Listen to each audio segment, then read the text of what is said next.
pray. Amen. Thank you very much, Minister Marsha Smith. We have one apology for absence. That is Julian Robinson, who I know is preparing his presentation tomorrow. He did mention to me yesterday. I don't think I just spoke with the secretary. There's no other apology. So we're expecting all the members of the committee to join. Just to begin, a few remarks. We have planned to have meetings over the next 3 Wednesdays. That is the 17th, the 24th, and the 31st. Hopefully by then we should be able to have all the contributors, those who are to make presentation in Parliament, to come either virtually as we're now doing, or in Parliament itself. And there are some about over 90 presentations where our written contributions were made, some via email, others by post or delivery, and all of the written contributions will be acknowledged, publicly acknowledged. So that last week we dealt with 20, and today we are going to deal with another 10 at the very beginning, and over the next 3 weeks, we're hoping to deal with the additional 40 or so that we at least acknowledge all the various written submissions that were sent to us. Now, we're not going to call the names of the persons, but members of the committee would have seen the names and also would have been sent the written contributions. So we are going to start out now by indicating that the committee will take note of these points made by these contributors. Mr. Wesley T. made good recommendations concerning the security of the National Identification Card. Ms. N. Thompson voiced her lack of support for the bill. She didn't think the bill was necessary. Ms. M. Bryan suggested that the NIDs will facilitate identity theft. I think the reverse will happen. It should avoid identity theft. Mr. Steve R. suggested that the fine for obstructing the authority should be increased from 3 million and attract imprisonment. The obligation to report a lost, stolen, or damaged card should not be treated as an offense, as there are sufficient offenses throughout the bill. The enrolled individual should only be asked to pay a fine.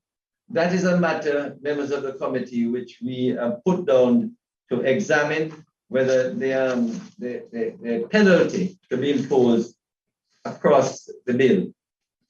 Now, Mr. Dennis J. commended the government for making a simpler bill, which is easy to understand by the citizens of Jamaica. He also indicated that the technological changes could gradually make NIDS cards superior because systems can be set up to easily accept these. He noted that e-government really didn't help during the pandemic, in fact, the reverse. Mr. Dermot R. recommended that the regulations be made subject to parliamentary review. That will be so. As soon as the regulations are prepared, they will be sent to Parliament for review, in fact, simultaneously or before the actual debate on the report on this bill. Mr. Brent G. opposes the NIDS because it is a mandatory ID. No, it is not mandatory. It is voluntary, Mr. Brent G. Mr. Norman B. The NIDS is akin to the TRN. It is a voluntary system, but is not functionally voluntary, and recommends that a section be inserted to state that persons cannot be mandated to present the NIC, the NIC, the NIC card to do business with government or private entities. Well, it is something that we have discussed, Mr. N. Norman B. Mr. Mike M. There should be provision where some persons do not have fingerprints. There is such provision. Mr. Percy H. supports the national identification system, but recommended that the 3 million fines should be increased to 20 million and 20 years imprisonment to show that the government is serious about guarding against breaches of the legislation. Good point, Mr. Percy H. There's no doubt that we will try to increase the penalties to make sure that the breaches are seen, as you say, quite serious. All the concerns expressed or the recommendations have already been answered during the committee's deliberations up to this point. In light of these submissions, I would like to highlight the following: that the bill states that enrollment in the NIDS is voluntary. Secondly, one of the objects of the bill is to prevent identity theft and fraud. And thirdly, all regulations under the bill will be subject to parliamentary review. The regulations will be laid and must be agreed in both houses of parliament. So listeners and viewers can be assured that the regulations, everything will have a complete oversight by the both houses of parliament. Now this afternoon, we're going to have 4 presentations. There are 3 short presentations, one from the Tax Administration of Jamaica, TAJ, from 876 Technology Solutions, from the Jamaica Promotions Corporation, JAMPRO. These are fairly short presentations, and we hope that halfway, hopefully by 3:30, that the Jamaica Bar Association has done a very comprehensive examination of the bill. And we hope that somewhere around 3:30, we should be able to take them on, and they will start their presentation. There's a possibility, because of the extent of their presentations and considerations to the bill, that we may not complete them this afternoon. If we don't complete them this afternoon, we will ask them to return on next week, Wednesday. So I hope that is okay to the members of the committee and also to the Bar Association. But the first 3 should be dealt with, as we have indicated to all the contributors. We are asking you not to read your presentation, because members of the committee would have looked at them, but just to highlight the main issues in your contributions. And so with that preliminary remarks, we're going to ask the Tax Administration of Jamaica to be the first presenter. But before I do so, are there any comments, members of the committee, any concerns before PAJ starts its presentation? If you'd like to comment, members of the committee, or anyone who has any concerns, any points or comments, please put up your hand and I will acknowledge. If not, we will ask TAJ to make its presentation. TAJ, are you ready? Turn on your mic, TAJ. Yes. Good afternoon, Minister. We are ready. Okay. Can you start then? Okay. Let me just, before I begin, just introduce my team. I have online Shanice Lindsay from Legal, Marlene Parker from the Legislative Unit. They are both from the Legislative Unit in TAJ. Hank Williams, Deputy Commissioner General, he has overall responsibility to guide the development of our applications to be able to facilitate the use of the NIN when it comes on stream later this year. And of course, I'm Ainsley Powell, the Commissioner General. The purpose of our submission was really to help to seek some clarity as to the direction that the bill is going. As you all are aware, we have no challenge with the general concept. In fact, it's something that we welcome to have in the process of taxpayer registration. We think it will take us into a more digital space in terms of online registration, for instance, of TRN. I know that there's an expectation that it might become a substitute to the TRN, but we have spoken on that, that there will be a challenge, and even some of the provisions that speaks about the retirement of an NIN or the cancellation of a NIN wouldn't necessarily mean that that person is cancelled to be a taxpayer. So we are envisaging that the TRN is something that we have to find a way to use interchangeably and ensure that we can continue to have a stable tax base.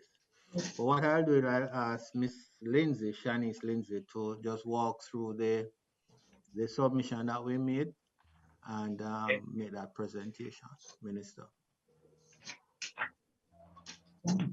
Okay, Ms. Lindsay.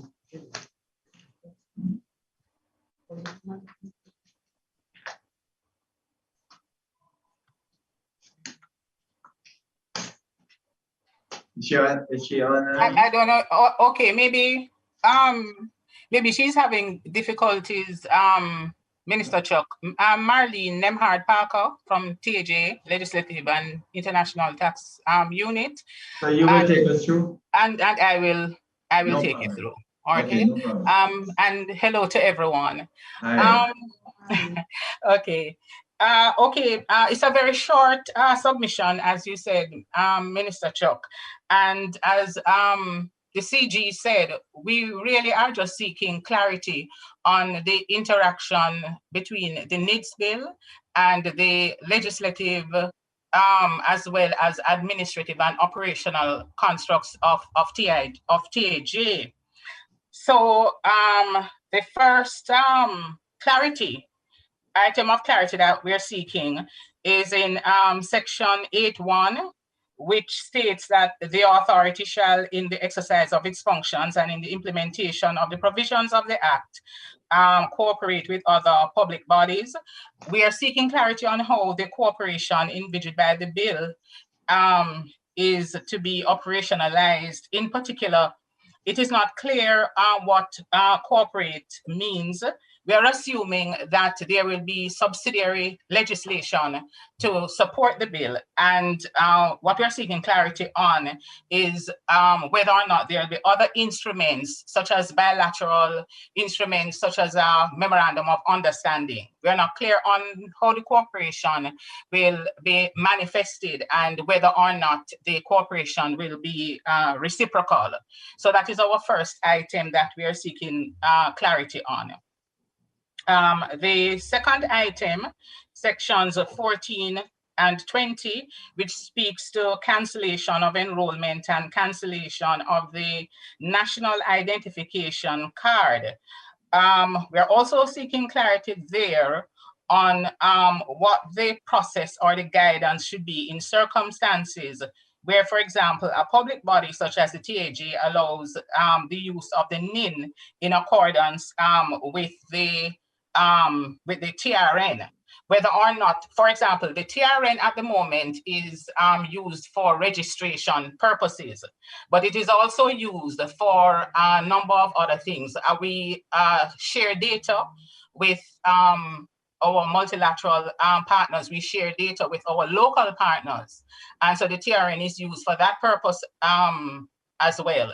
What we are not clear on is where the NIN is suspended, or where a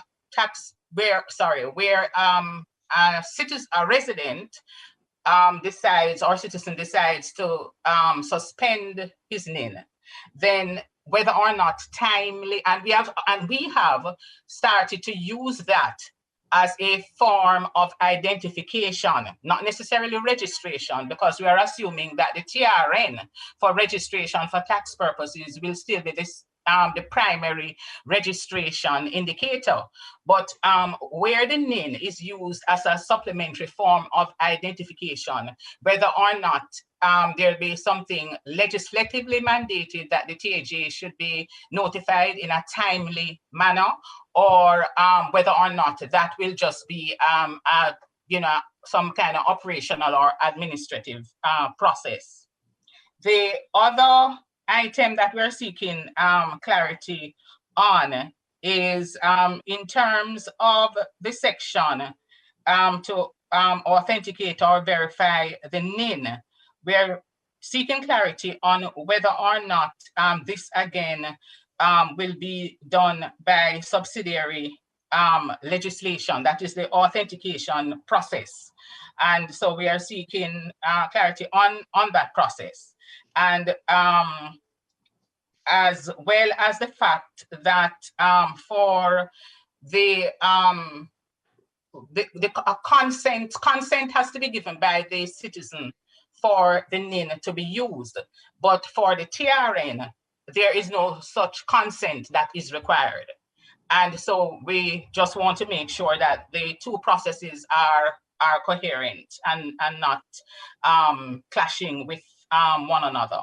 And then our final concern has to do with the section in the bills, the schedule 4, which speaks to amendments to other enactments. And in that particular part of the schedule, is there a new subsection, section 17D, is to be referred to as section 17 big D, subsection 9. And it states that the registration authority may designate the taxpayer's national identification number under the National Identification and Registration Act as the registration number assigned to the taxpayer for the purposes of this section.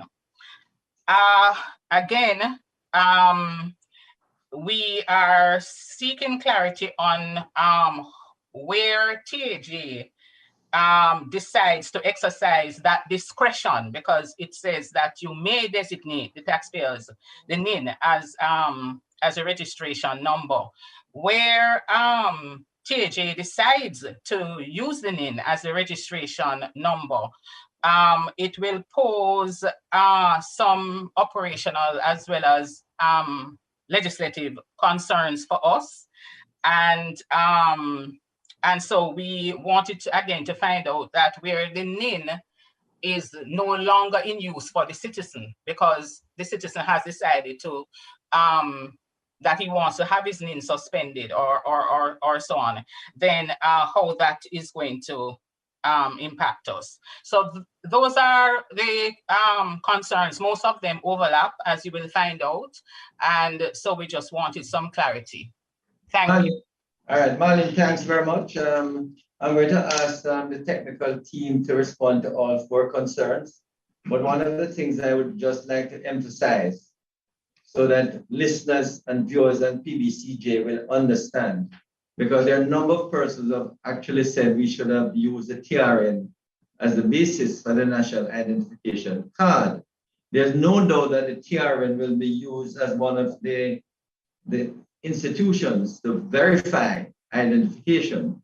But there is a difference between the TRN, which is primarily for business purposes.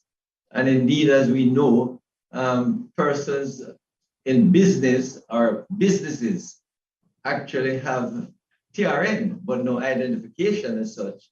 I mean, it may be a company or it may be an unregistered corporation and they get TRN. So the TRN is not an identification card.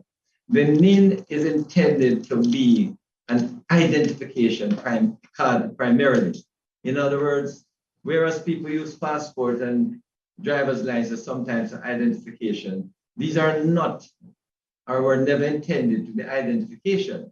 So it is the NIN or the NIC, the National Identification Card, which will be the identification card of the individuals. But in terms of the corporation and how you would use it and when they cancel, Mr. Vernon, could you say who is going to respond to TAJ on these 4 points, please? Okay, thank you, Chairman, and good afternoon, everyone. Mrs. Miller Williams will respond. Thanks. Okay, Ms. Sharika Williams, can you respond? No, Janelle. Janelle, can you respond, please? Yes, thank you. Good afternoon, Chairman, other members of the committee and colleagues. With regard to TAJ's question about what corporate means in clause 8.1, please see clause 5.4f, by which the authority is empowered to enter into arrangements which may be necessary to ensure the proper performance of its functions. As it relates to reciprocity of the relationship, clause 8.2 places a duty on all public bodies to give the authority such assistance as may be necessary for the proper discharge of its functions.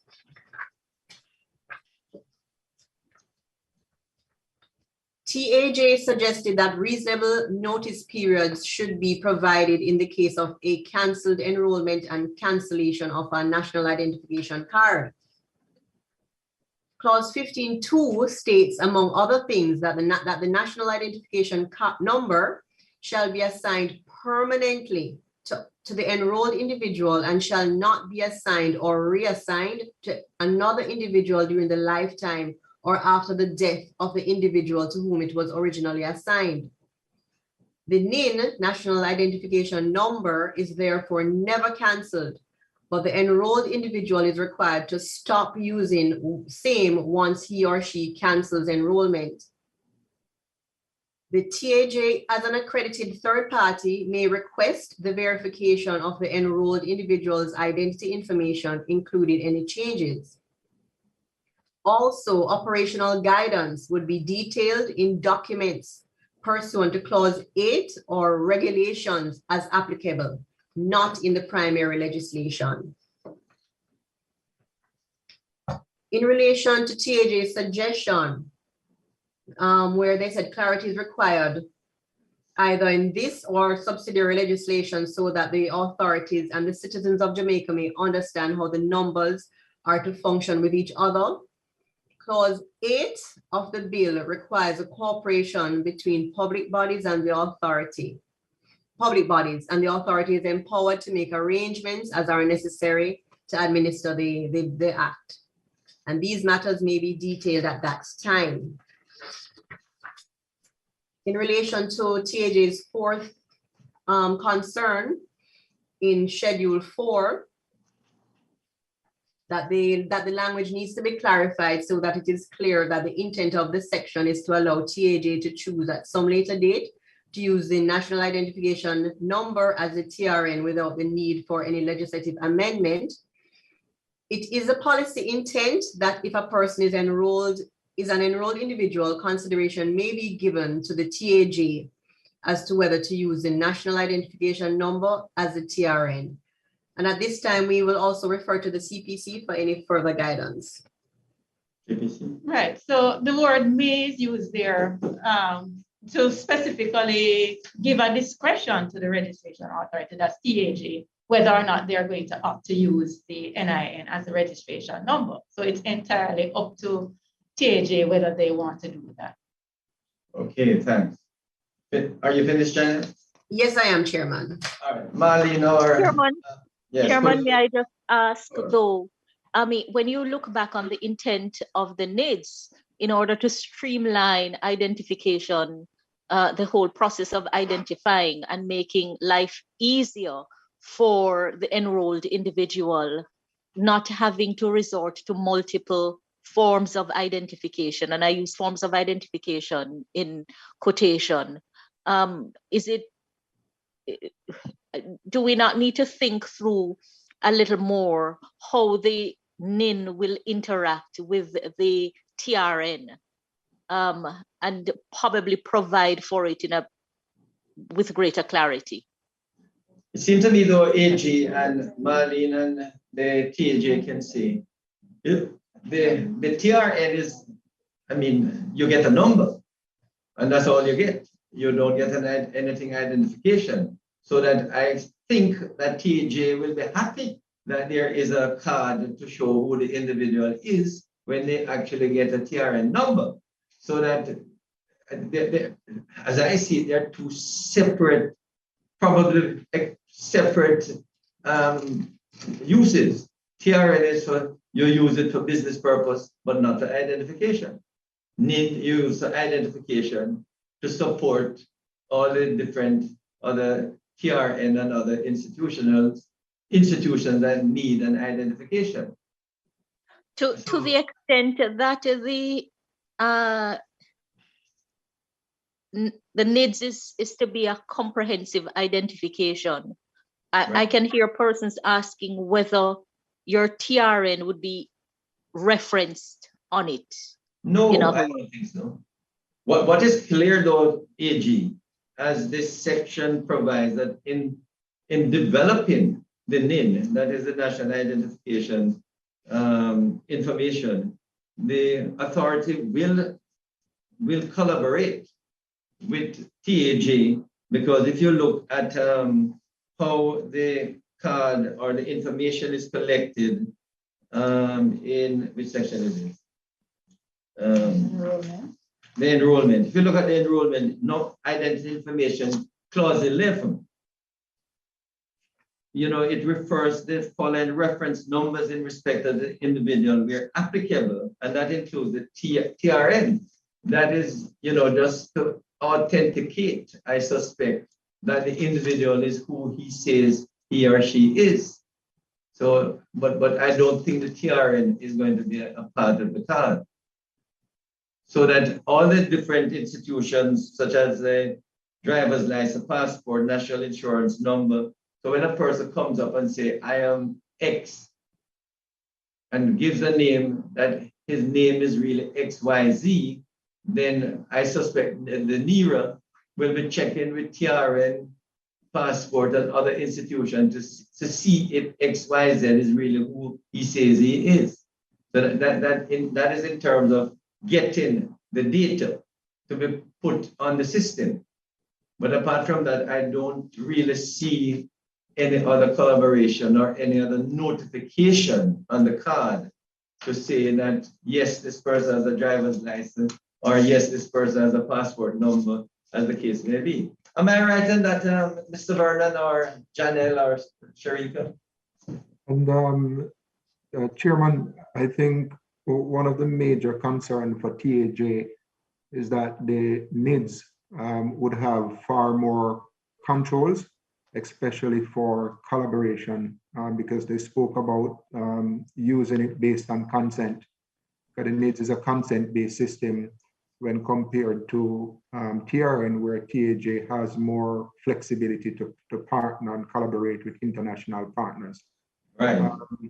The TRN, as you mentioned, is a reference number that, you know, an enrolled individual or an individual who wishes to enroll, you know, may supply if available. So there will always be an association between the NIN and the TRN. But I think the bigger challenge for TAJ is really how do we fix the issues where they have more leverage on the legislation to collaborate internationally without consent versus the national identification system. And TAJ could maybe add to that, whether or not I captured it correctly. Thanks. Right, and I would suspect that TAJ may also ask you to authenticate or verify information that they have, which you may have a greater, should I say, authenticity in your data than TAJ. So they may ask you for verification. Are they one of the institutions that can easily ask you for verification, Mr. Vernon? Yes, Chairman, they can ask for verification, but the framework for the NIDs is based on consent, meaning the data subject, you know, would have to say, I am allowing an entity, you know, I'm giving an entity permission to verify who I am, versus the TRN is different. And that is what I'm getting from the TAJ. Okay. May I just add, Warren, just to point out that the intent in crafting the bill is to empower and enable. So it is fully appreciated and understood that the authority and an entity such as the TAJ would have need to meet together to see how synergies can be worked out, whether they can or they can't. What we wanted to ensure, though, is that there wasn't anything in the bill to prevent the TAJ from using whatever they want to. It's not barred, in other words, in the bill. So there will be collaboration. So the collaboration can always take place. And if regs are necessary to give expression to that collaboration, the regs can be done. That is the thinking. behind the provision at clause 8 and the other provisions, and that's the thinking behind the proposed amendment to the Revenue Administration Act. So if they want to, we have enabled it. Okay, all right. Is that okay, THA, or is there any other concerns? Have they responded sufficiently, THA? So if not, we can move on. I don't know if the Commissioner General wants to jump in here, Minister. Just to say that I think Warren's intervention captures one of our concerns. Okay. And so Nadine, it's not just whether or not we are barred in the legislation, right? The element of consent that underlines the needs, right? For us, if we decide to use the NIN as a, you understand what I'm saying? It right. It would be problematic, but then, as was pointed out, it is at the discretion of TAJ whether or not they decide to use the NIN. In response to Janelle's earlier intervention about reciprocity, we are aware that we will be required to cooperate with the authority, and that is not an issue. But what we wanted to know is whether or not the cooperation would be reciprocal. Absolutely. And whether we work out how we cooperate by way of maybe a memorandum of understanding, which is what we now have in place with a number of other agencies. Right. In fact, the legislation actually mandates it that there should be cooperation. Minister Johnson. Thank you, Mr. Chairman. I had wondered if you had seen my hand. Yes, I think this is a very important discussion. It's as important as it is interesting. What I would think is that there would need to be a meeting. I mean, I think that TAJ and the technical team should be meeting already. We shouldn't have to be waiting for the passing of the legislation to work out the ins and outs. I think originally, conceptually, the thinking would have been that one would have to wait until the NIDS was sufficiently ubiquitous for the TAJ to wish to view it as interchangeable, because clearly it would raise a technical issue if certainly if the TAJ had decided to use the NIN as their tax registration number, and then the person canceled their enrollment. Right. When it was mandatory, and we were originally contemplating that ultimately then you could now streamline and remove your different layers, and you would have more interchangeability of the actual numeral because you would be able to use it. I think that now has to change. Right. So the permissiveness of the legislation works, and that's great. But I do think that we shouldn't wait until the bill is passed to determine whether regs is the best way or whether only an MOU is necessary. I do think that the technical teams should be meeting from now to look at how it is that the TAJ would wish to use the verification capacity of the NERA, and what would be necessary for them to have in terms of an MOU, so that when the bill is in fact passed, you would be well on your way in terms of understanding whether regs need to stipulate something more, right, whether an MOU is actually of a framework that already exists within between TAJ and other entities, etc. We shouldn't be figuring that out when the bill is passed. We should be figuring that out now. I think that's a good idea. I think it's an important discussion that's taking place, and it's great for the clarity that has been had here, because I must admit that it has helped me as well in my understanding. But I would like to suggest that the technical teams from both the NIDS team and the TAJ meet to discuss these very items here. clearly on the consent side, for them, their broader scope is more important, and that should not be constrained by any narrower jurisdiction or capacity on the NID side or on the NERA side. They must, one shouldn't constrain the other. And how that's documented should be worked through from now. Now is when all of these nuts and bolts should be sorted. All right, thanks very much.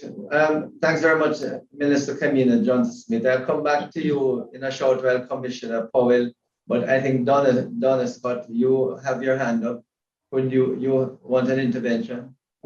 Yes, Chairman. Thank you so very much. I did join the discussion a bit late, but the discussion has me a little concerned, because I'm wondering if, in fact, what the points which have been raised and raised by the AG as well, doesn't show a weakness in achieving the objectives of the legislation, because the extent of the relationship in terms of verifying identity seems to be weakened by the fact, as you said, that the TRN is not going to be one of the things referenced. The voluntary nature of the NIDs, especially for the TJ, I can see how it can create a problem, because you are required to have a TRN. And that issue which they raised about what happens if somebody leaves, withdraws their enrollment from NIDs. I think that we shouldn't wait until we get to the regulations. But what I would suggest, Chairman, if you would permit me, is that if they now have this discussion, as Senator Kamina Johnson-Smith has said, and come back to us, it might guide us as to whether or not we need to look back at the legislation itself, or whether it could be adequately addressed by the regulations or the MOU. But I think that what we want is a good, strong, effective bill. Right. I don't know if. All right. Well, I want to thank you. Relevant to that. Right. Yeah. Thanks, Donna and Senator Motley, and also Minister Kamina Johnson-Smith.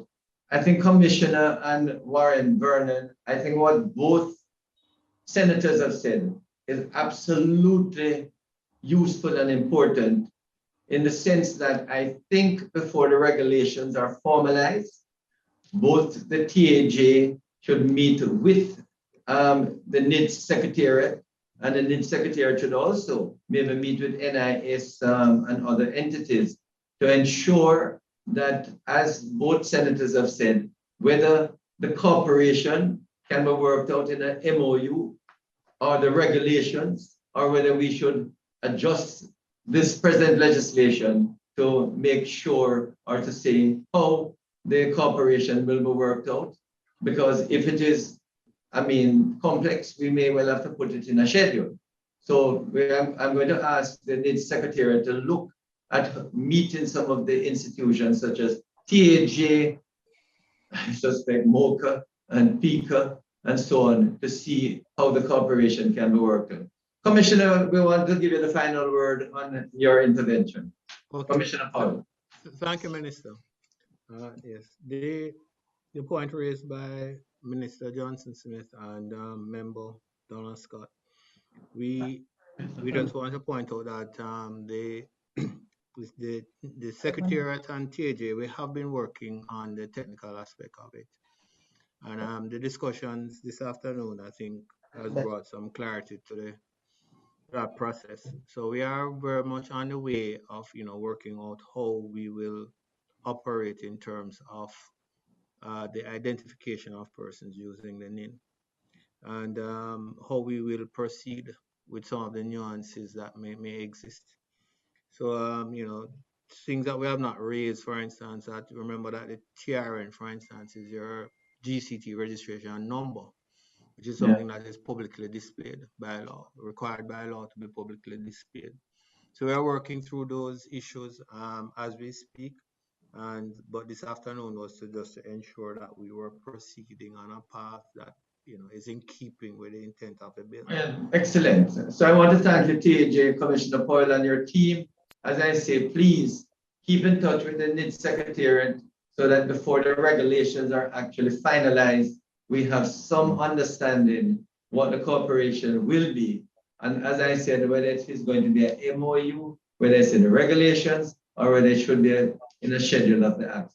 So I want to thank TAJ. As we indicated, you can remain,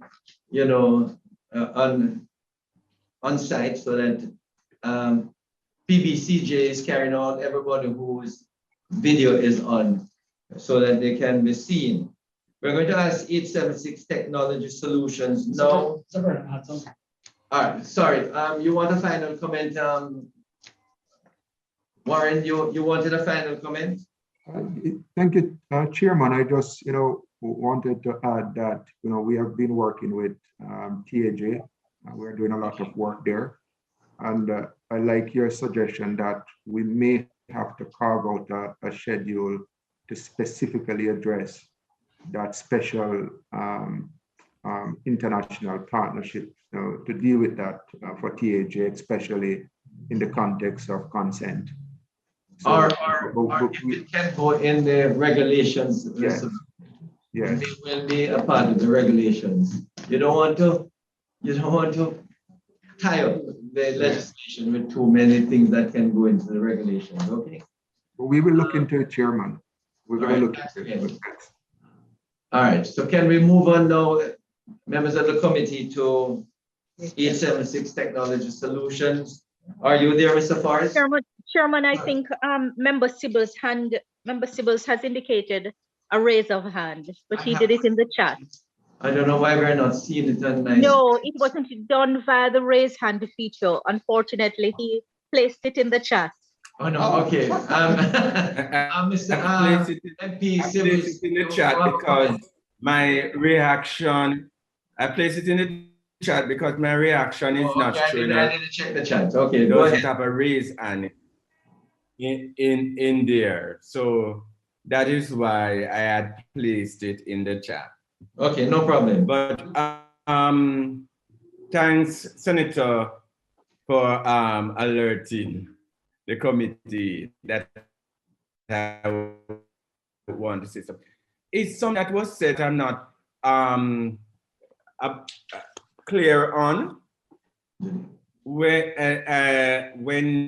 it was mentioned, if TAJ choose to use the NID, I wasn't too clear on that. Is it that TAJ has a choice to use the NID? That comes on stream? No, I'm not sure if I had heard it. No, well, there's no doubt that I don't know what TAJ uses in identification. All that we would be saying is that there would be another option that they can use the NID as their, not the NID, the NIC, that's the National Identification Card, as a means of identifying their clients who have applied or want to renew their TRN. Okay, that's my understanding. So, Chair, they would have they could say to the client, we would want you to use your passport instead of the NIC. Is that the understanding? Well, because the NIC is voluntary, I'm not, and I don't know if we're going to be forcing any government institution to insist on the card. Obviously, it will be beneficial, but to the extent that a person comes to TRN, the Tax Administration of Jamaica, and said, I don't want a NIC. I want to just use my passport or my driver's license to get my TRN. Would that still be possible, Commissioner Powell? Yes, Minister, we're proceeding on that concept, right, that since it is voluntary, if the person opt not to use their NIN as a means of identification, then we would obligated to continue with the process using other means of identification. Yeah. Okay, so I think that answers you, MP Civils. Mr. Chairman, I'm trying to raise my hand, but I don't see the feature. My apologies. Yeah, go ahead, MP Minister Roberts. Go ahead. But I think someone else was speaking before me. Go ahead. What happens in the case where the national identification is at variance with the TRN identification of the person? Well, then TAJ would have to start carry out an investigation. So what we're saying, what Minister Morgan is saying, Commissioner, suppose when you try to authenticate the identity of a person with a TRN, it turns out that it's the wrong person. When you check with the authority, the NERA, it turns out that there are perhaps errors, or it turns out that from all indication, it's the wrong person. What would you do in that instance, Commissioner Powell? Okay, well, the expectation there is that the process would stop, especially if it is for certain transactions. So let us move beyond registration, for instance. We are looking forward to use it, for instance, with the transfer of motor vehicles. So if there is some discrepancies with the data, then that transaction would not be completed. The person will be expected to rectify those issues. Absolutely. Which is a similar thing that you'll have now.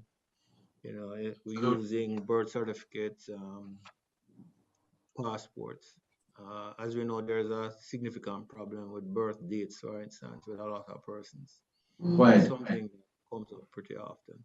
So, Minister Morgan, I hope that answers your question. Transaction would stagnate until everything is clarified. Okay? Okay, Chairman, I just want to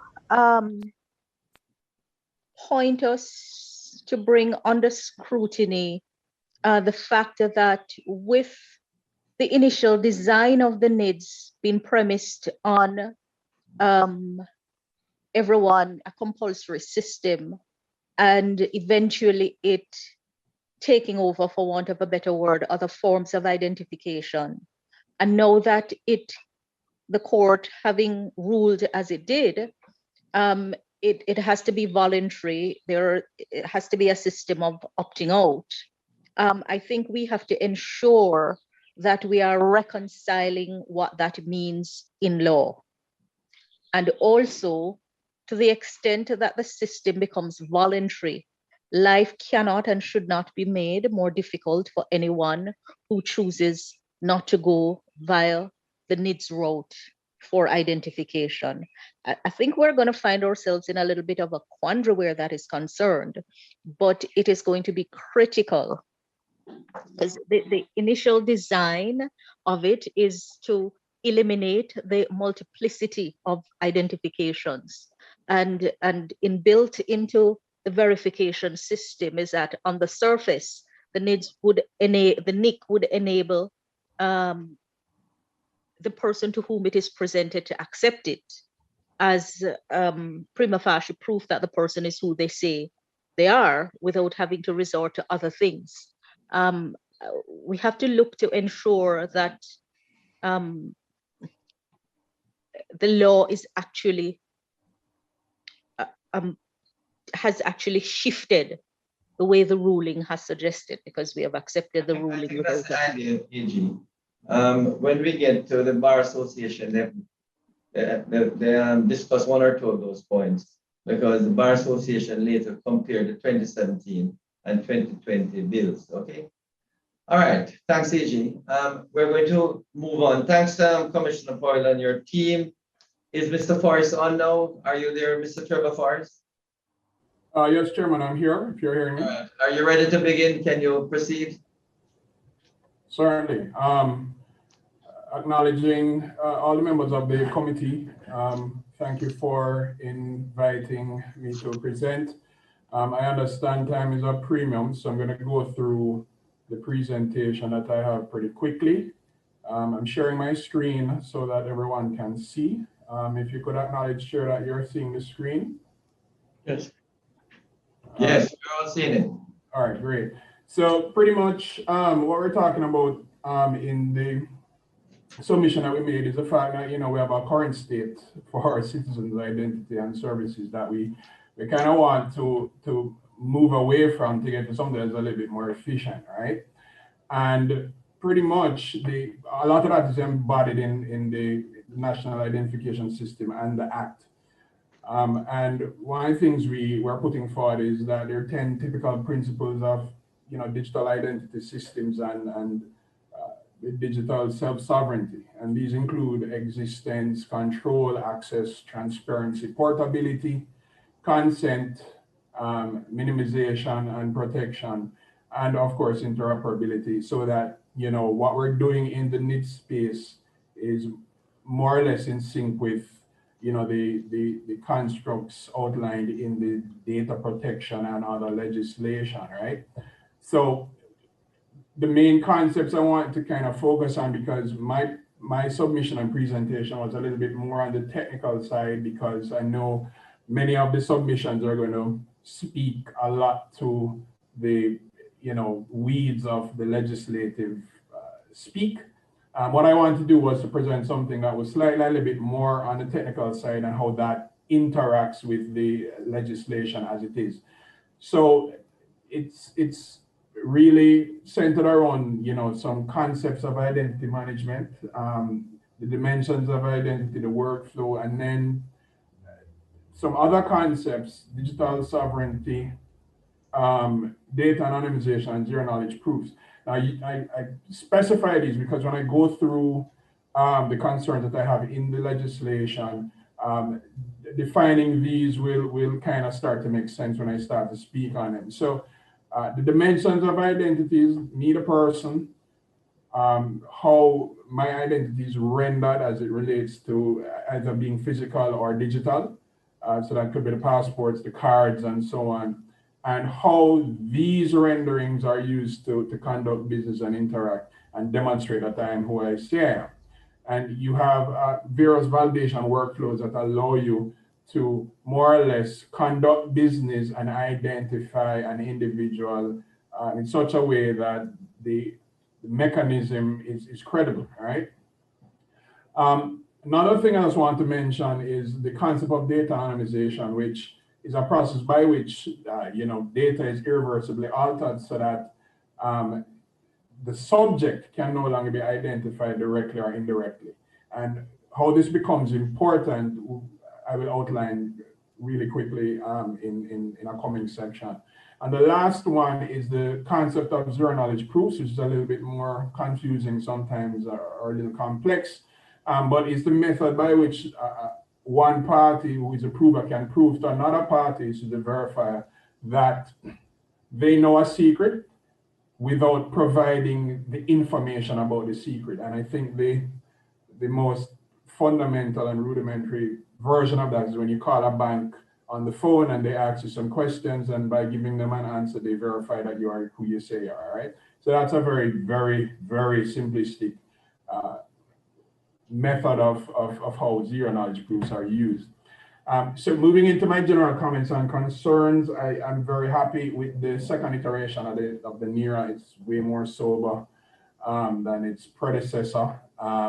There are a lot of additions in relation to data security, but I do find that there is a slight over-reliance on the use of the ID card versus the national ID number, right? And I'll get into some details there. I also feel that generally this state should consider the issuance of a digital wallet, which to all, so as part of the whole ID scheme, not only should you issue a card or an ID, but you need to issue a digital version of that card, which would itself hold a variety of different methods of identifying an individual, which they would use to do transactions. More focus needs to be given on the concept of the digital self-sovereignty and the right to be forgotten, which would keep it in concert with the data protection and privacy laws.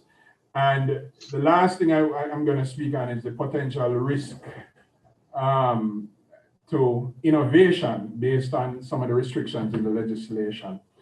So let's first start with clauses. A number of clauses in the legislation speak to, and this is perhaps the only non-technical part of my submission, speak to very loosely and in a very confusing way, the registration authority reporting to the minister. It's not clear within the legislation if the authority will report to Parliament directly or function like an independent commission. Perhaps some clarity could be given there, but it's my view that an authority of this nature should report directly to Parliament and not a minister. Clause 9.4, suggesting that the term anonymized be added to that clause, such that, here, and this is something that's very unique about the NIDS legislation. I think it's the first piece of legislation that makes it a legal requirement to encrypt data, all right, which is fantastic. But one of the things that it also says is the data can be unencrypted, which is fine, we can understand that. But one of the things that I think we should do is to ensure that all data that is being used in this database, if there is any external interaction, it must not only be encrypted, but anonymized. How is this important? If you're going to do any sort of interaction between many other systems, whether it be designing platforms that interact, government agencies, e-gov and so on, or private sector agencies that may need to interact with the NIDS database to build applications that will create conveniences and other services. One of the things you don't want to have happen accidentally is if data is transmitted between this platform and those platforms, that information is gleaned from that to allow people to see the identities of those within the database. So it's a protection mechanism that I think should be employed. Clauses 9.8 and 9.9, found this kind of interesting, and again, some clarity needed here. So the clause says if a person without lawful authority willfully does stuff in the database, then they could be, held criminally liable. But the thing is, there are instances when people have authority but start to poke around in the information when they don't need to. And in an effort to increase the trust that people will have of the system, my question is there an offense or for people who are poking around in the system when they don't need to, even though they have lawful authority? And what measures will be put in place to let the true owner of that information, which is me, the citizen, know when somebody is accessing my info when they don't need to, and what actions will be taken? This is a really serious concern that many people have, as to how people are held accountable for accessing information that they really don't need to access. In clause 11.1 part 7, refers to the collection of principal place of residence and so on. In one of the town hall meetings, the NIDS team alluded to the use of Google Plus codes as one of the methods to provide verifications of a citizen's place of residence. And we can understand why that would be used, with due consideration to our realities here in Jamaica. But I want to say that caution should be exercised when you're using that kind of technology for two reasons. You're talking now about extraterritorial storage of information because we don't control Google Plus codes. And two, it raises the specter of privacy and how that data is treated with, and the possibility of what people could interpret and perceive as mass surveillance. So it is something that we should be very cautious in how we go about using it, because some interesting scenarios can pop up as it relates to that. Perhaps the NIDS team can speak in a little bit more detail to that. 11B, Clause 11B, Part 3 speaks to biometric information in an unusual form, the form of manual signature, in the case of an individual is over 18 years of age or older. My question is, I'm not clear as to why a manual signature would qualify as biometric information. And secondly, I'm not clear as to why a manual signature would be needed when you have something that is even more unique in the form of the NID. So, and you also have some other things which may or may not be in existence for an individual, which is facial and fingerprint information. So it needs some understanding as to why a manual signature would qualify as biometric information there. Now, clause 14.1b, now this one here, in my view, perhaps is the one that raised the most concern for me. It speaks to when the individual requests cancellation of enrollment. And that's pursuant to what the bill describes as somebody being enrolled and what an enrolled individual is. If I say I want to cancel my enrollment, it's not clear as to what happens to my data within the national ID databases. It is not clear as to the technical process that occurs when that request is made and what happens to that information. Is it left in the database? Is it completely removed? How much of it is removed? Is there simply a pointer? And it's important to understand this because given what in 15.2d, where it states that the NIN is permanently assigned to the enrolled individual and will not be assigned or reassigned to another individual during the lifetime or existence of its original assignee. Is it that when I request cancellation of enrollment that some basic data about me still resides in the system, aka my NIN, so that if I come back and say, okay, you know what, cancellation of enrollment was a very bad idea, could you please re-enroll me? Do I get back my original NIN? And if so, this leads now to the question of what exactly remains in the database after I request cancellation. All right, the next part here speaks to a number of sections. Section 16, 17, 18, and 19. Again, the concern here is the use of the national ID card in some very interesting ways, excessive dependence, I say.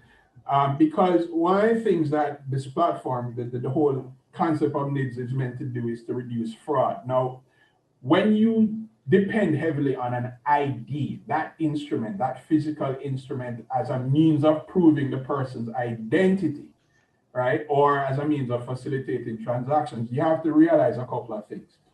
If I present a physical instrument to you, such as an ID, and it is that instrument that you're going to use to determine that I am who I say I am, that by itself cannot be the only means and method. Because what that does is it says the person who I'm presenting it to must be an expert in determining the validity and authenticity of that instrument I'm presenting to them, right? Well, if you've seen some of the new driver's licenses and how they've been created, if somebody came to me with some of the ones I've seen, I would not think that their driver's licenses are valid. So in looking at the national ID card as the only validation instrument in many cases, and again, giving due consideration to how things work here, we need to look at some other ways of validating people as it relates to the instrument of validation. In my view, some tighter dependence on the national ID and some sort of verification mechanism needs to be in place. And also serious consideration of the use of zero knowledge proofs in lieu of a physical ID. All right, so that's where the whole concept of zero knowledge proofs comes in. There's also outlined in the bill an expiration scheme as it relates to the ID. I think you have to renew it 3 times, which means there's something linking the validity of the ID card to somebody's age or physical, representation. And again, this can lead to some interesting scenarios. In fact, just today, I had a discussion with a colleague who went to the tax office and ran into a problem with the picture that was submitted, because I believe tax office does not allow you to submit pictures that are older than 6 months old. The issue with that is, if I gave you a picture today with my beard and that was accepted and I went to the barber and shaved it off, does that mean I'm not the same person anymore because my picture doesn't represent that? So these are some of the considerations that when you're looking at the ID card as an instrument, there needs to be something else supporting that as it relates to validation of I am who I say I am. All right, so the last part here now is with respect to disclosure of identity information in the case of where law enforcement may want information and so on. This was borne out in section 24. Seeking clarity here on how and to whom information in these clauses is provided to. Details on the process by which the information is supplied, that's not clear. And also how, when that data is no longer needed, how will it be treated, and what guarantees do I have that when my information is submitted that it is not altered post collection? This is an attempt to speak to this is borne out in the bill, where it says an individual and his attorney are entitled to be present and witness destruction of digitally stored data that was collected for the purposes of investigations and so on.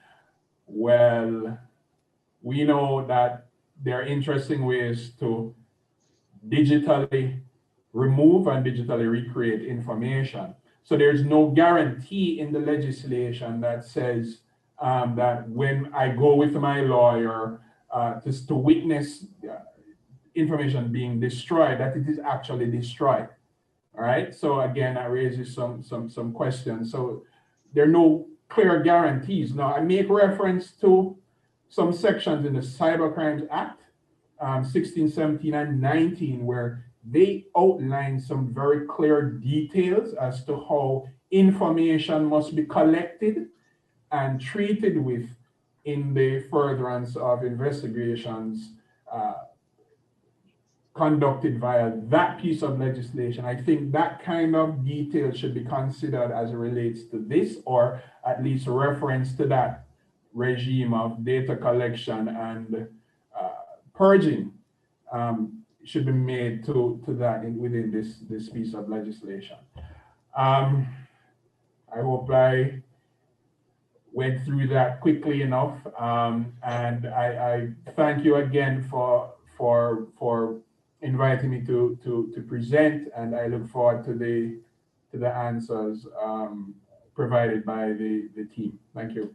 Okay, thank you very much, Mr. Forrest. I think you'll appreciate that a number of the points you raised have been dealt with. I will deal with one very quickly, but some of the points are new, and I will ask the NIDS team to respond.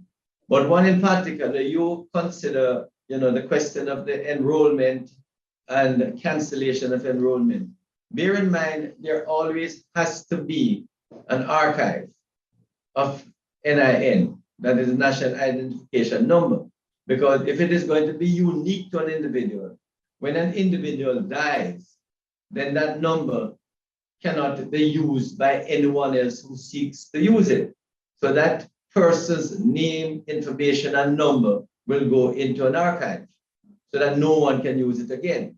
That's the idea of a person who cancels his enrollment because he doesn't want to be on the database of the NID secret NERA. What happens, as I understand it, Mr. Forrest, is that once he cancels, he's removed from the database. So if anyone wants authentication of any information about him, that institution will be told he's not on the NIDS database. But it should be available in the archive so that if he seeks to enroll again, then it will be seen in the archive that you have enrolled already, so you can get back your NIN, the same national identification number. But the cancellation removes him from the national identification database. But that doesn't mean that there should not be, for instance, he has to send in his card, and the card would clearly be kept in the event that he should later on try to renew his enrollment. At least we know that that number, same number, will be reassigned to him. What I picked up, over the many meetings that we have had from the NIDS team. So I'm just indicating that a number of matters that you raised have been dealt with. So I'm going to ask the NIDS team to respond as quickly as possible so that we can move on we can address the new issues raised by Mr. Forrest. So Warren, who's going to deal with the response? Okay, thank you, Chairman. Kamika will start, and then I will touch on the technical matters. So Kamika, you may go ahead. Okay, thank you. Good afternoon, Chair. Good afternoon, members of the committee and colleagues and other attendees. Through you, Chair, is everyone hearing me okay? Yes, we're hearing you. Okay, great. Okay, with regard to the structure of the National Identification and Registration Authority, as this is one of the issues that we already looked at, the committee has stated its intention to review the governance and oversight framework, and that, of course, will be continuing as we go along. Currently, the concept is a body corporate with a board, but that may change as we go along. With regard to the clause 9.4, where Mr. Forrest indicated that he would suggest the use of the introduction of the concept of anonymization and the use of the word anonymized, we considered that and believe that that may be something that the committee wishes to give consideration to. Not certain. Could you just let CPC address right, that? I saw her. Okay. Right. Yes. So I just want to remind that this has to be considered in the context of the framework of the Data Protection Act, which under those standards, the 7th standard does require pseudonymization as one of the technical measures that must be employed by a data controller. So the NERA would have to, as a data controller, apply the appropriate technical standard where appropriate, which would include pseudonymization. Well, and anonymization? Well, pseudonymization would be, I'm treating as an equivalent of that. No, it's a lesser. Yeah, so just to be clear on that, there is a fundamental difference between pseudonymization and anonymization, which was borne out in the slide that I put forward. So pseudonymization is not the same, and it is less safe, so to speak, than anonymization. So I think some discussion needs to take place, because I'm aware that in the data protection legislation, pseudonymization is used, but it is in fact a different thing. So I think some clarity needs to be made there, so that for a database such as this one, the NIDS one, that a more secure approach for data anonymization be used. And Chairman, if I just may just add to that quickly, because this is a technical matter, and just to indicate, Mr. Forrest, that we are employing those techniques. Specifically, if you maybe take into consideration when we get to the stage where we are required to produce statistics, then one would note that statistics will have to be produced without identifiable data. For example, you may want to know how many professionals you have living in a particular area. You will produce the number, but you won't provide any identification information. So it is within that context and more. So we are incorporating all of those techniques. So Kamika, you may continue. Well, just to finish the point, since one has to consider it against the background of the Data Protection Act, the question then would be whether you would in fact want to elevate the provision here to a higher level of security than what is required for a data controller under the Data Protection Act. Okay. All right, continue, Kamika. Very well. Mr. Forrest also, well, the committee then would have to consider that particular thing. As it relates to whether or not an offense is created if a person who has lawful authority and accesses information when they have no need or business to. So Mr. Forrest has indicated or referred to the Cybercrimes Act at several times, and we are just reminding the committee that matters of this nature are outlined in Clause 4 of the Cybercrimes Act, and Clause 4 indicates it speaks to access with intent to commit or facilitate the commission of an offense, and that a person commits an offense if that person accesses programs or data held in the computer, and specifically for the purposes of this offense, it's immaterial whether the access referred to is with or without authorization. It's also proposed to amend to treat the NERO as, or rather the NID system, as a protected computer. And if you look at our bill in the 4th schedule, you will note that there is an proposed insertion at page 62 of the short form of the bill, which states that they will be inserting as F, the National Civil and Identification Databases kept under the National Identification and Registration Act. I'm not certain if that sufficiently answers Mr. Forrest's question. And Warren will continue for the moment, unless it is Warren. Should I just go through all the legalistic matters? Well, I'll just continue and let us use the sequence. Thanks. Oh, okay. All right. So firstly, I think Mr. Forrest we really need to say thank you for bringing these issues to the table and to give us the opportunity to talk about them, because they are really important. The next issue you raise concerning persons with lawful access, how do we manage risk where they are concerned? And one of the first things as part of our security by design is that persons who are authorized to access, the first thing we do is that you have dual custody for granting access, meaning an employee alone can't really go in and access.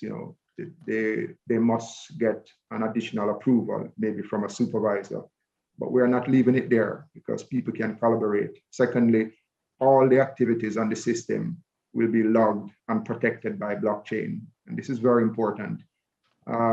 We saw that in your presentation, but you didn't get a chance to expand on it. I think it's an important point, because what blockchain is doing here for the first time in government is really prevent a civil servant or people with access from deleting the logs. And the next thing we are doing is that all unusual behavior will automatically be detected by the system for auditing purposes, because the system will have the capabilities to detect if someone is searching through the database or collaborating with a supervisor, a search to the database to look at person's information, and those will be audited. The key thing here is that they can't delete the logs. And Vernon, just a minute. I think the point Trevor raised, though, is whether the law should provide for an offense where someone has lawful authority to interact with the database, but is doing so in a way that ought to be prohibited. I think so it's not just about having the authority to interact with the database, but whether the particular interaction is a permissible one. Yes, and AG, we're going to touch on those matters. I'm just, helping out the legal team to address the technical points, but we are also going to touch on those based on the provisions that are in the bill as we progress. Thanks. So the next matter Mr. Forrest raised is really, what measures will be put in place to ensure that the owner of the information and the citizen is in fact notified. There is a requirement where the enrolled individual will be notified via email or SMS using the contact information that is on file. The individual will also be able to log into the system to see the logs, similar to when you log into your bank account, which is very important. And this is bringing a new level of transparency, which we really don't have now. We don't know who accessing it. So thanks for raising that point. The next issue you raised, Mr. Forrest, is about Google Plus Code. And for us, the implementation of Google Plus Code is strictly for pulling a plus code and not for sharing data. Google Plus Code will be assigned to an address and not an individual. An individual, may be associated with an address. And if you look on my share screen, especially for the deep rural area, I'm looking at Mile Gully now, and you have this long road along here. Currently, the entire world is divided into plus codes. So the plus codes are already attached to this long road, maybe Mile Gully Road. So if I'm living at this point and I click here, then I will know my Google Plus code, which is can be attached to my existing address, so that persons will be able to locate me easily, especially in the rural areas. So all of the addresses which you can check for yourself, if you go to plus.codes, you will realize that plus codes are assigned to all of the addresses in Jamaica and all over the world. So we are just using them. But I understand, your point. It's about how do we implement it, and we are implementing it in a way where we are not doing integration for sharing of information. What we are doing is just pulling the existing codes and using them. So that's important for us to note. I also want to talk about the issue you mentioned, why a manual signature would qualify. And this is an important point to elaborate on, because you do have biometric signature. I mean, in the world, you have biometric signature or you have digital signature. So the biometric signature is the same thing as your manual signature, meaning what you would sign on a piece of paper. The digital signature would be the one that is generated by a computer system, using your public key infrastructure, certificates, etc. But what I want to share here is that the NID system will facilitate the two. And why is this? The intent of the manual signature is to facilitate the authentication for persons over 18, for example, persons who utilize manual signature for contracts, because we do utilize manual signatures heavily in Jamaica.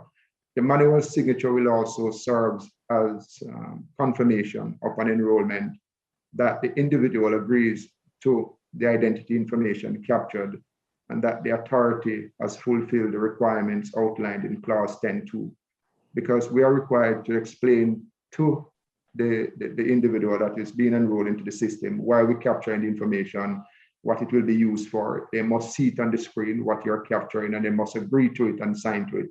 So there will be signature pad for them to sign and to agree.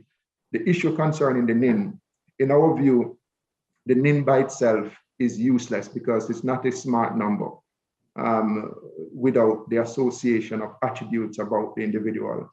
Therefore, in our view, it does not negate the need, for a manual signature. So a manual signature is very important. I think as we progress some more and we understand that what we're implementing is a digital ID, we're implementing a digital ID, and the card itself, will be equipped with security features such as digital certificates, hence the reliance on the card itself. But we are living in a society in Jamaica where not everybody have the technical capabilities and also the infrastructure to run a complete mobile or digital ID. There are some persons who will rely on a physical ID. However, we are managing that where we provide certificates on the card, and the principles around it is that you always verify as you would have indicated with the authority. So Kamika, you will continue with 14 and then we will progress. Thanks. Very well. Right. And Mr. Forrest also indicated that it's unclear whether the individual's data is fully purged from the national databases. Actually, that section does indicate what occurs with regard to persons who have requested cancellation. It indicates that the identity information will be retained in accordance with the retention schedules that would be developed pursuant to the Data Protection Act. So in the case of someone who has requested cancellation, their processing will stop unless it is required for the purposes of Section 24 of this Act, which relates to disclosure, or it meets the disclosure standards under 24H of the Data Protection Act. In the case of saying, as it relates to the technical process, we do not believe that that is an issue or matters which should be stated in the principal legislation, and some would be operational and security-based as well.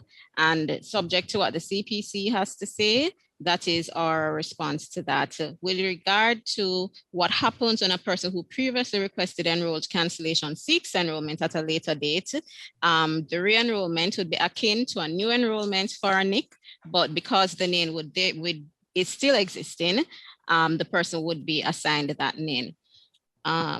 Right, and that also answers somewhat your next question, what would happen given the nature of how the name is created, how or if an individual would or could regain their original name, because and you indicated if a request to cancel enrollment would effectively remove all of their information. However, if you know, the clause actually states that identity information would be removed from the national identification databases, and identity information doesn't include the name. So the name would always remain in the databases.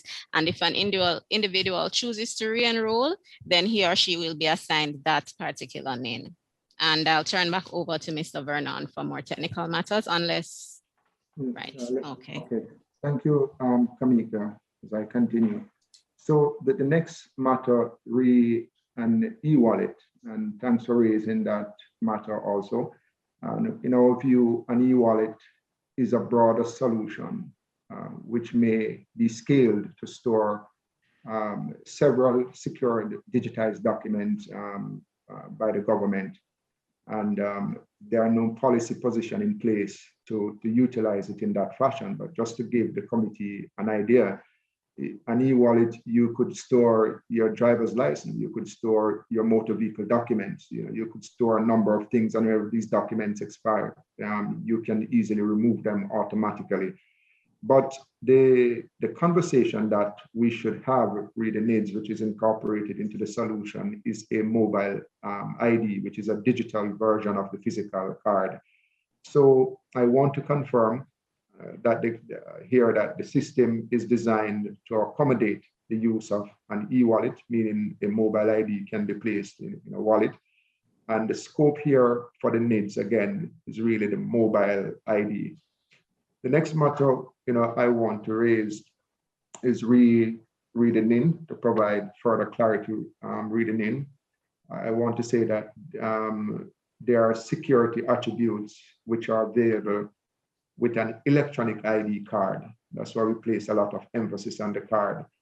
And the intention here is that the digital certificates that are stored on the card will also be used for authentication and also to use digital signature.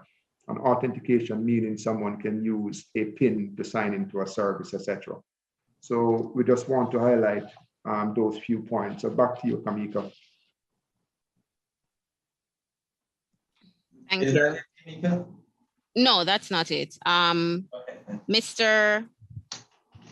Forrest had also indicated some issues that he had with regard to the validation, well, the over-reliance, as he put it, on the national identification card. And one of the issues was that expecting that a human validator isn't necessarily going to be an expert on detection of the card.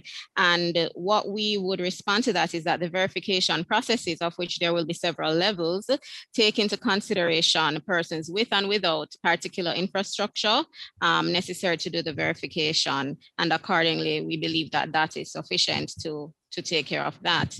With regard to the security and privacy of a national identification card that's in the possession of an enrolled individual, we just like to point out that this is a shared responsibility under the bill, and the individual has several duties ascribed to that particular card holder under clause 16 of the bill, including to keep the card in safe custody and to report a lost or stolen card.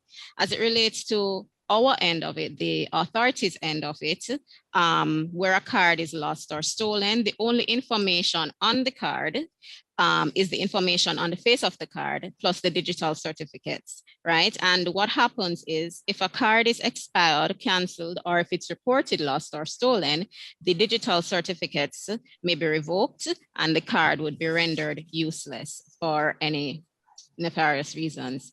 As it relates to clause 24, with regard to your indication or your belief that there is not enough information in this particular clause, this has already been raised by Bank of Jamaica, and we had indicated in that instance that the clause does have scope for further clarity as it relates to the disclosure process, and that would be, and the committee had accepted that particular recommendation, and therefore you may be assured that that was already under consideration.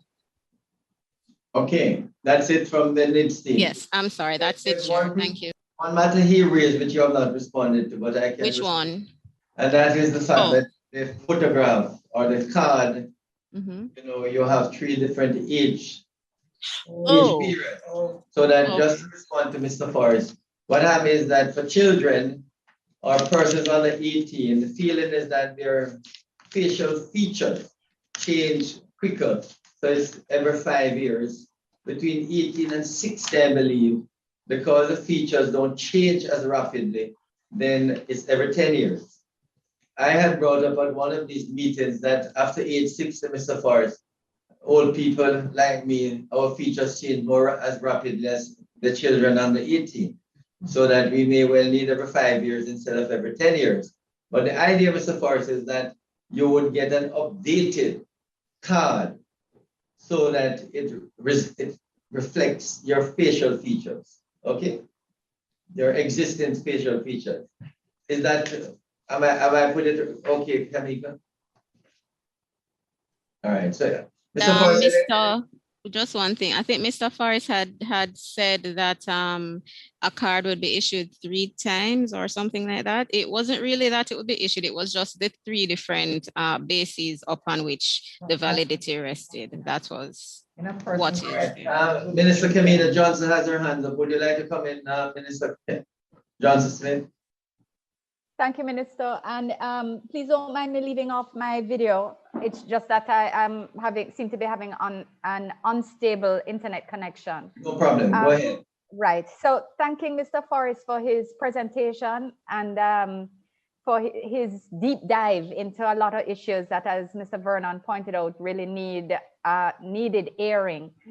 Because the committee is going to have to look back at the issue of anonymization, I just wondered whether he could explain the implications a bit more. CPC having pointed out that there's a particular level that's addressed in the data protection bill as a principle which the NERA will be required to apply, and the decision therefore being for the committee to consider whether it will want to increase the level of treatment of that issue in this bill. I wonder if you could explain a bit more for us what the implications are, so that when the committee has to address the matter, we understand it a little better. I'm not there yet. Thank you. Thanks, Mr. Forrest. Yeah, sure. So whereas pseudonymization is contemplated in data protection bill, I think that's born out of being reasonable to data controllers, because the process required for data anonymization is a little bit more involved because of the kinds of securities and interactions that you need. So whereas with pseudonymization, when you, so to speak, scramble information or make it appear discernible, there is always a reversal process that will allow you to reconstruct data that has been pseudonymized, right? So even if I got information accidentally that is pseudonymized, if I knew what the decoding key was per se, I could then see or reconstruct that information if I got it accidentally. When you do full data anonymization, even when I get that information or what looks like that information, for whatever means, I could be developing a platform that needs to look at the data structures within the NIDS database, which may very well happen when we're doing integration, whether it be internal in the government or external. One of the things I do not want to happen is that if I get that data in some form or another that is supposed to be scrambled, that I can't figure out a descrambling key so that I can then see that information. That is what happens with pseudonymization, or can potentially happen with pseudonymization. With complete and total data anonymization, that can never happen. And it represents a security mechanism that you want to be in place so you don't have accidental exposure of information in instances where you may be providing a particular level of integration or access across multiple systems, so that sensitive information can be exposed. So in the case of the data protection bill, you're talking about data controllers and being a little more reasonable and lenient with them using pseudonymization. But in a system such as this, and the nature and sensitivity of the information that's going to be stored in these databases, I think it is more advisable to go with a regime of data anonymization in the cases where you have to, share information for purposes of integration and development and so on. That I just think it's a more secure approach, and it does not leave any window or door open for information to be reconstructed or exposed. All right. Okay, so may I ask two follow-up questions, Mr. Chairman? Sure, Minister Johnson. Sorry, not to overly delay, but really just to understand properly. One from Mr. Forrest: is there a downside to use of anonymization, or is it quite simply a best practice, as you have indicated, for this type of databases information? And to Mr. Vernon, I heard you saying that this is something that will be used, is already integrated into your technical processes in respect of data to be generated for statistical purposes. And I wondered whether it is providing it in the legislation as has been proposed in 9.4, that is, which just speaks to how the data is stored, that encrypted and anonymized is what was proposed. Is that, does that go beyond what you were contemplating, or would it just capture what you have in fact already built into your systems? Okay. So first, Mr. Forrest, is this a best practice or is there a downside? And then to Mr. Vernon, if Mr. Chairman, I could order my questions in that way. Through you, Chair, to quick answer to your question, it is a recommended best practice. And I think it's something that we should seriously consider. Okay, Warren, you wanted to add to that? Yes, yes, Chairman. Yes, Chairman. Thank you. So I just want to confirm that, you know, we're using the two techniques because you can't really rely completely on one. Because when you use pseudonyms, there are times when you need to bring data back together to make sense of it. And, you know, there are also times when you need to anonymize the data so that you prevent the receiver from ever being able to reconnect the points. So we're using the two techniques. So, I mean, in our response, we would have proposed that the committee may consider including same for completeness, because we took that into consideration and we spoke about, for example, statistics, because we are also using different environment for the system. So to facilitate innovations, we have test environment, which is different from the production side and so on, to sort of manage the risk. So I don't think we could implement the system using only a single technique. We have to take into consideration the two as would have been recommended by the technical and security team. All right. Thanks. Mr. Forrest. Okay, so, all right. Thank you. Go ahead, Minister Thanks, Johnson. Mr. Chairman. I was just noting that sometimes the discussions haven't gone to an extent that will help us as a committee to actually take the decision, but it does sound to this one that it actually is in place. It is not a difficulty to reflect it in the legislation, and accordingly, when we come back to this issue, it sounds like the committee has its guidance in place, which is good because some of the decisions are going to have to be fully discussed again, and so where we are able to check them off and to confirm what is being recommended, then I think we should try and do that, like this one. I can assure you, Minister Johnson-Smith, and also Mr. Forrest, that these are items you have brought up, which will be a part of the matrix that the committee will give consideration to. Whether we agree with you or not, this depends on the committee, okay? But it will be discussed when we go clause by clause.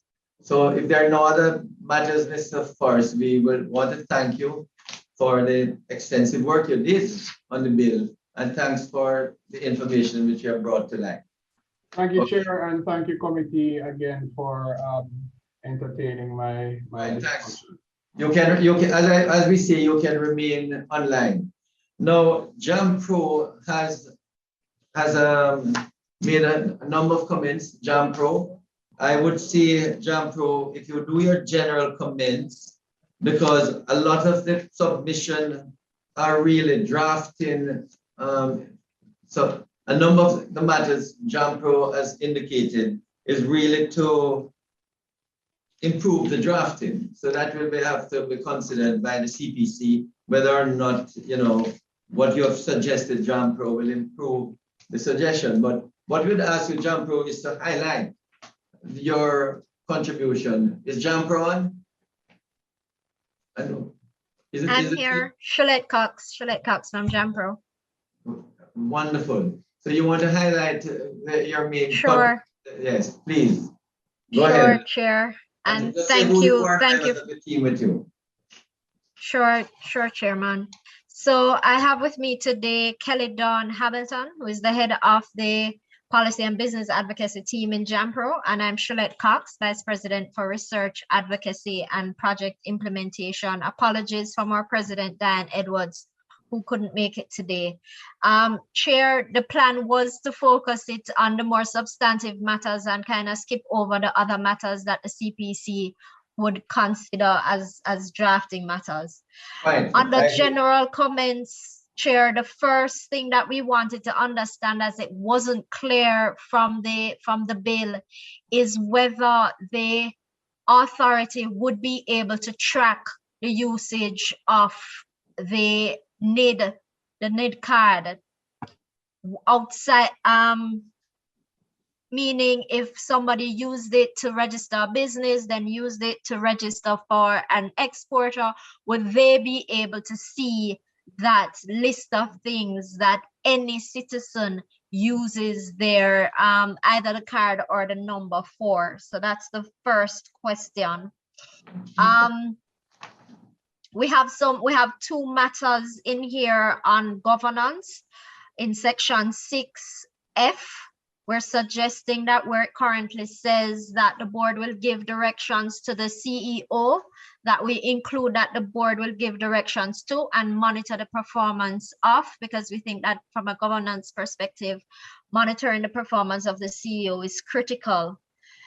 Under section 27, where it speaks to the inspectorate, we had a question around the interactions between the inspectorate, the board of the authority, and the authority itself. And in two ways that's reflected. The inspectorate speaks to monitoring the performance of the authority, but not the performance of the board of the authority, which is also critical in our opinion. And then it also speaks in section 27E that the inspectorate interacts with the board, who then, no, we are suggesting that the inspectorate interacts with the board who directs the CEO, because how it's currently written, it makes it seem possible for the inspectorate to kind of skip over the board and direct the CEO. And we think that has potential for conflict in directives. And just for better governance, we would want consideration to be given that the inspectorate manages its oversight of the authority through the board rather than directly. So that's just a recommendation. In respect of cancellation of the number, the card, and I think section 14. 20. Well, section 20 lists the circumstances under which the authority may cancel the card, and it could be based on a number of things, but including the inaccurate and incomplete identity information, as well as where the card is issued in error. For when it is done by the authority, and there is question around the authentic nature of the card itself, I wonder how would we ensure that any government entity in particular, or really any user, is advised that that card is cancelled. And I think of JAMPRO with its exporter registration, for example, but really any government entity, any one of our investment facilitation partners that facilitates an approval that is done on the basis of that number, that card being the verifying identification method. How would they know that that card was not authentic, and so that the approval would have to be reconsidered? So what is the mechanism for making sure that any third party that might have acted on the basis of that knows that it has changed? Then we have a question in respect of section 25.3, which speaks to accreditation. It speaks to a person being able to apply for accreditation, and we query whether accreditation should not be reserved for institutions rather than persons. And to that question also, whether government agencies would automatically be accredited, or would they also have to go through this accreditation process? And then the last point that I would want to highlight for consideration speaks to the veracity of the number that is generated. Section 15 speaks to the fact that it is going to be randomly selected numbers with no identifying numbers as a part of it. And my recollection, I can't be 100% sure, but I do remember that there might be some identifying letters attached to birth certificates, and those numbers I know have been used by entities that are verifying this document to look at it at a glance and know that this is not a real number. And And you can tell me if my understanding of what happened was correct, but I recall being a part of the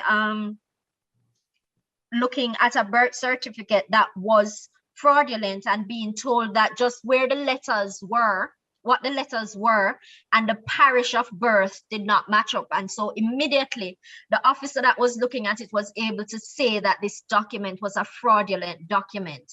And I wonder whether or not such mechanisms wouldn't help in preventing fraudulent use of the NI numbers, especially where the larger citizenship doesn't have knowledge of those identifying factors. So I would just end it there, Chairman, as the main things that we would want to be discussed. Thank you. Wonderful. Yeah, thanks very much, Ms. Cox. Very interesting points. Thanks again. Warren, who is going to respond to JAMPRO via Ms. Cox? Okay, Mrs. Miller-Williams. Okay, thank you, Mr. Vernon. Okay, with respect to JAMPRO's question about whether the NIDs will allow for the tracking of personal information alongside business information, our response to that is that the NIDs is not designed to track persons, but just to keep a record of verification and authentication to indicate to enrolled persons when their identity has been verified. This is one way to maintain the integrity as well as build transparency and trust in the system. We would recommend that the information is best obtained from the owner of that process. The intent of the NIDs is to only store information that is necessary for identity, verification, and authentication. In relation to JAMPRO's suggestion about rephrasing the sentence at clause 6BF, Board of Management, to give directions to and monitor the performance of the chief. At this point, we will refer to the CPC for any guidance.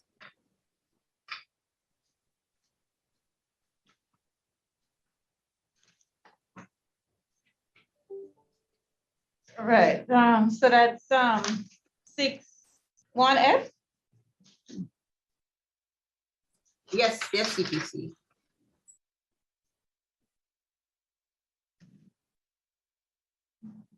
Right, so I think the suggestion was to include the reference to monitoring as well. But the provisions of the first schedule in paragraph 2.4 already refer to the type of oversight that would be given, including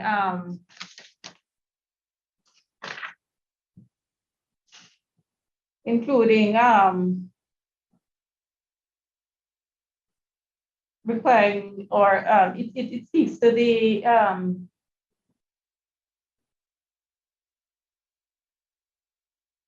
monitoring that might be given by the board, where the board could terminate the contract of the CEO if it is satisfied that the CEO has failed to fulfill performance targets agreed upon. You see that in the schedule, Ms. Cox? You have the act with you? Your audio is off. I'm looking for it, Chair. CPC, you said that that's where in the schedule? Yes, in the fourth schedule, it's actually paragraph 1.7. Paragraph 1.7 of the fourth schedule. Yeah. Okay. No, once it's dealt with, then that's fine, CPC. Okay. Thanks, CPC. Back to you, Janet. Yes, Chairman. JAMPRO also raised a concern that there are no patterns or attributes associated with the national identification number, as it is easy for a fraudulent number to be created. And our response based on the NIDS team is that that proposal is not in keeping with the security policy behind this bill.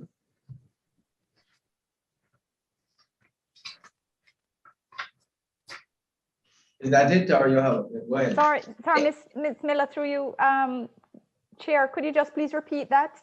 Your sound broke up while you were answering the question. She indicated that using the numbers to identify, say, parish or any particular, gender or it would not be in keeping with the security of the unique identification number, which is randomly chosen. You don't want the numbers to depict anything.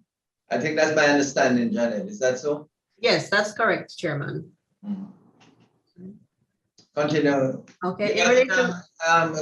You got it, Minister Johnson Smith? Yes, thanks, Mr. Chairman. Okay, thanks. Go ahead, Janet. Okay, so in relation to JAMPRO suggestion at clause 25, that's the request for information or for authentication and verification services. The regime for accreditation will be outlined in regulations. Government entities will be required to meet the requisite standards and requirements for accreditation. With regard to JAMPRO suggestion at clause 27, that's the National Database Inspectorate, we would like to advise you that the committee has stated its intention to review the governance and oversight framework. That is to be considered by the committee.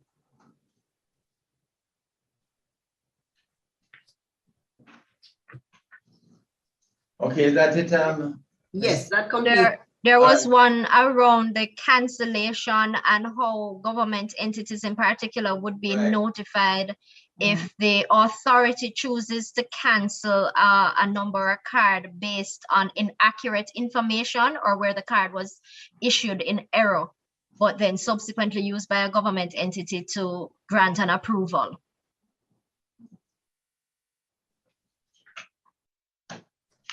Mr. Vernon? Do you mind? Well, our response here would be in line where, you know, the NIN is something that will never be deleted from the system. So there will always be a reference there. It's just that the status may change.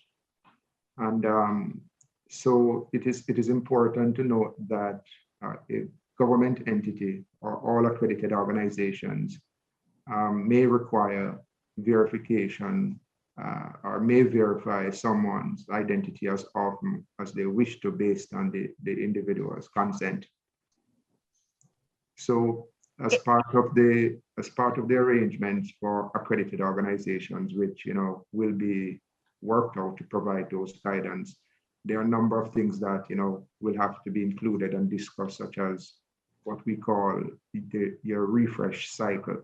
How often is it that you would need to recheck the identity information of the persons who you have or your customers? How often do you need to recheck someone's address? How often do you need to recheck to see if this person is still registered? So all of those, you know, will naturally have to be outlined in the agreement for third-party organization. And in addition, there are going to be matters concerning security. Is it that the third-party organization put in place adequate measures to guarantee or to ensure, you know, the security of the, you know, the individual personal data that they so wish to disclose, things like those. Thank you. Are you happy with that? If I may, Chair, so what I'm hearing is that government agencies will be contacted to talk through this refresh cycle in terms of how often we come to you to find out if the information that we have on our database is still current. Yet government agencies aren't automatically accredited, and there could be the possibility that some of them that need to refresh will not have accreditation ability. And so I think you need to give some consideration to those nuances as well. You don't need to respond to it, but because you said that you're going to work it out, you can just think about it.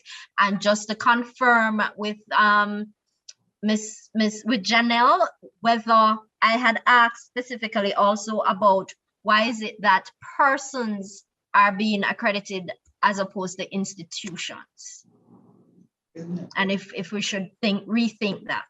Okay. Isn't it both? Okay, may I just comment on that, Chairman, that institutions are accredited, individuals are not. based on the design of the system, just to share a little technical part, if you're operating a small shop on the corner, you would not have the capabilities to set up to be accredited, but the system will be so designed that you can verify an identification card by getting a match or mismatch for somebody who turned for employment. But I think it is important for us to understand that in order for the organization to work not only in an efficient way and to abide by standard, we have to ensure that all the accredited organizations, that they are all abiding by the same standards. So when we talk about onboarding, it is important to note that if you're a private sector entity, the private sector entity and the government entity ought to abide by the same standard, because this is a serious matter where, we have to ensure that whatever arrangements we are getting into, that the third parties, that they have these minimum standards in place, and the standards surrounding the accredited organizations will be outlined. Naturally, government entities and private sector entities, they will decide on their own refresh cycle to manage their own risk. You may very well have somebody operating a small loan shop where they may need to know if this person still exists every week or every month. It is all going to be about how you manage your own internal risk. Okay, CPC would like to go ahead. I'd just like to remind that person includes any corporation, the aggregator or sole, and any club, society, association, or other body of one or more persons. Thank you.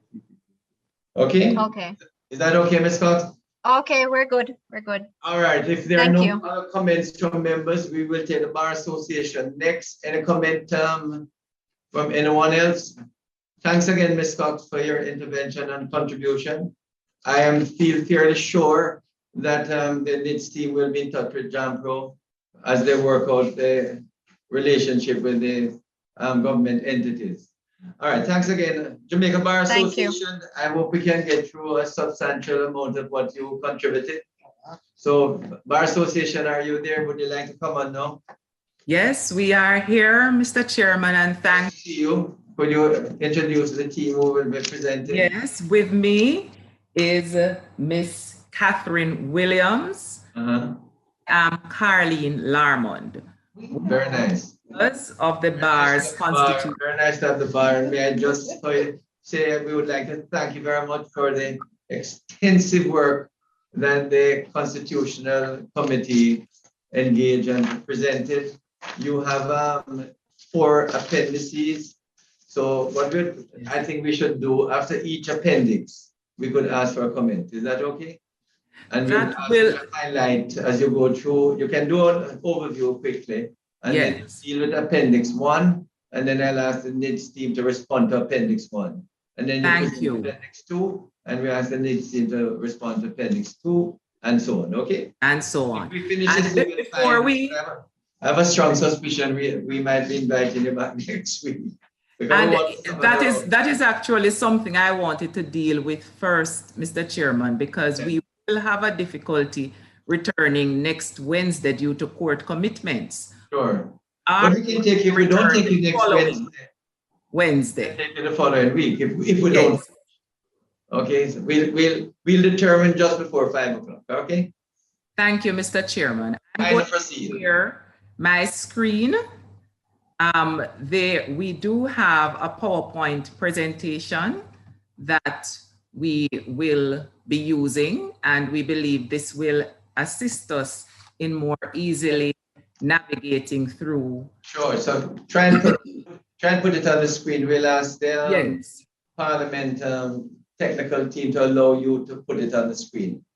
Yes, we are going to attempt to do that now. Okay. So, Grayson in Parliament, okay, I think you have it now. Wonderful. Yes.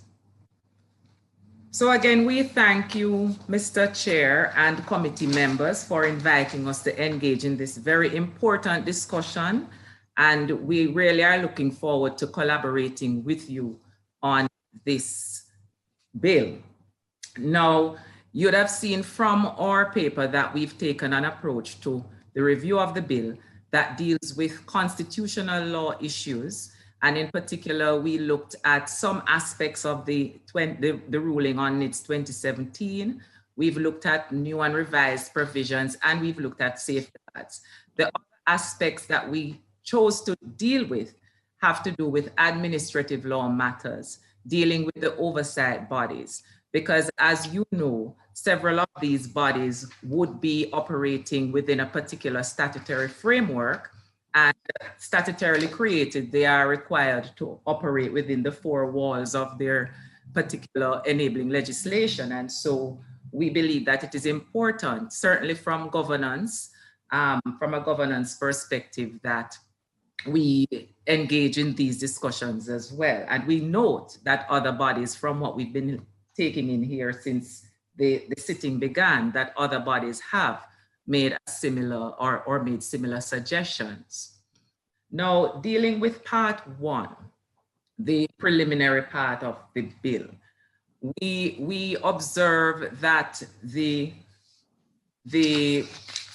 civil registration database is one unique feature, and we have said we see no legal impediment or likely infringement of rights in the establishment of a civil registration database, and nor do we see any legal impediment with the steps to subsume the offices of the Registrar General within the authority.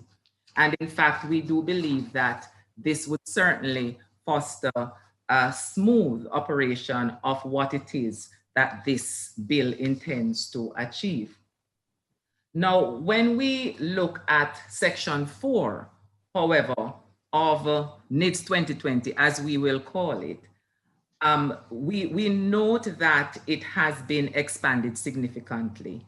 And when we examine subsections 2, 3, and Section 25(6), it appears to us that the combined effect of these three sections is that an individual under the Diplomatic Immunities and Privileges Act who is ineligible to enroll and whose identity information would therefore not be entered in the National Identification Database is entitled to apply for and receive information stored in the national databases. Now, Section 25(6) deals with the application by an individual for information stored in the national databases. And that, of course, encapsulates the Civil Registration Database and the National Identification Database. Now, because enrollment applies only to the National Identification Database, we wondered whether there would be better clarity in Section 4 if it is that a person who falls under DIPA would only be able to apply for information that is stored in the Civil Registration Database. In other words, when one who is captured under... Colin, I think the point you're raising is a very good one. But, you know, although I said we'll wait until you finish Appendix 1, the CPC would like to just respond to you quickly on this one. Very well. I appreciate that. Thank you. Yes. So the purpose of the provision was to entitle such a person to be able to verify that information about them is not in fact being stored in the identity information side of the database. NID. Right. So, yes. So that is the specific provision, which is why the person is entitled to inquire as to whether specific information or any identity information is being stored in relation to them in the National Identity Database. So it's not a query about information in general, but as to whether any identity information in relation to that particular individual is being stored in the database. But the person what the bar is asking, why should they have this right to check? I mean, they're not a part of the database. Who gives them the right? I mean, on what basis are they checking? They're checking to ensure that there is not, in fact, information because they're not eligible to enroll. There should be any information about that individual in the identity database. So this enables them to verify that, in fact, information pertaining to them is not being stored in the database. But there would be no basis on which it, since they did not enroll, there's no basis on which they could be in the database. Yes. Does it stand to, Chairman, does it stand to reason that an individual who has not chosen to enroll can also verify that identity information in relation to that person is not included? Is that so? No, that is what I was intending to convey. Yes. Right. So what I have here, Bar Association, is that an individual, including the diplomats and so on, they don't want to enroll, or they should not enroll. They can easily check on the section 25 to ensure that they're not enrolled. In other words, so I think that's the idea. Is that right? Yes. I understand the distinction. I have a bit of a difficulty. One second. All right, 1 second. Minister Johnson Smith, we'll allow you first and then we'll return back to you, Ms. Larman. Go ahead. Thank you, Mr. Chairman. I have to say that I have quite a bit of sympathy with the views of the bar on this particular matter, because I think, yes, and every time I hear it, I still have the same question that remains, because why are we asking the NERA to prove a negative? If the act says they are not eligible, it's not optional for them, you know, they're not eligible. So they cannot enroll in the system. Why are we then giving them a right to ask the NERA to prove this negative to them? And B, why are we giving the NERA the responsibility of responding to people who have no right eligibility? It's not, if it were an option, and they could or could not, and they wanted therefore to just verify, but they are not eligible. And therefore, if the intention was not to have them ask for their information, to verify any information about them in the civil registration database as is being proposed by the bar, then my question would be, why is this in there at all? That's really the view that I have, that why is it in there at all? I'm not sharing the recommendation of the bar, I'm sharing their concern, because I go a little further in thinking that if they're not eligible at all, then the obligation shouldn't be in there and the right shouldn't be in there either. Right. Before you come back, the CPC would like to respond again. Well, I would like to invite consideration of a scenario where an individual who might have been enrolled but subsequently becomes entitled to immunities and privileges and thereafter is not eligible to be enrolled, and therefore their enrollment should have been canceled and their information purged from the system. Right. In such a case, that individual might want to ensure that their information has been purged. Or for that matter, a person who was canceled would want to know that his data has been removed from the active database. That you see, if it was done in error. Right. So that to that extent, I don't know if this answers the question, Ms. Larman. It actually does not, because for two reasons. Let me start with what section 25(6) actually contemplates when I read it. It does not, to my mind, treat with a situation where an individual under section 4 is requesting information to verify that nothing is on the NID in respect of that individual. That is not at all what section 25(6) is dealing with. Section 25(6) appears to me to be dealing with any individual asking for information about what is stored in the databases about that individual, and asking for a record for requests for verification of identity information.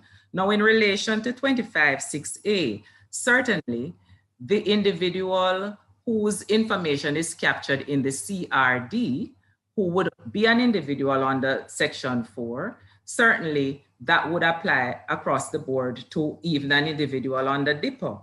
But when we look at 25(6)(b), 25(6)(b) is dealing specifically with identity information.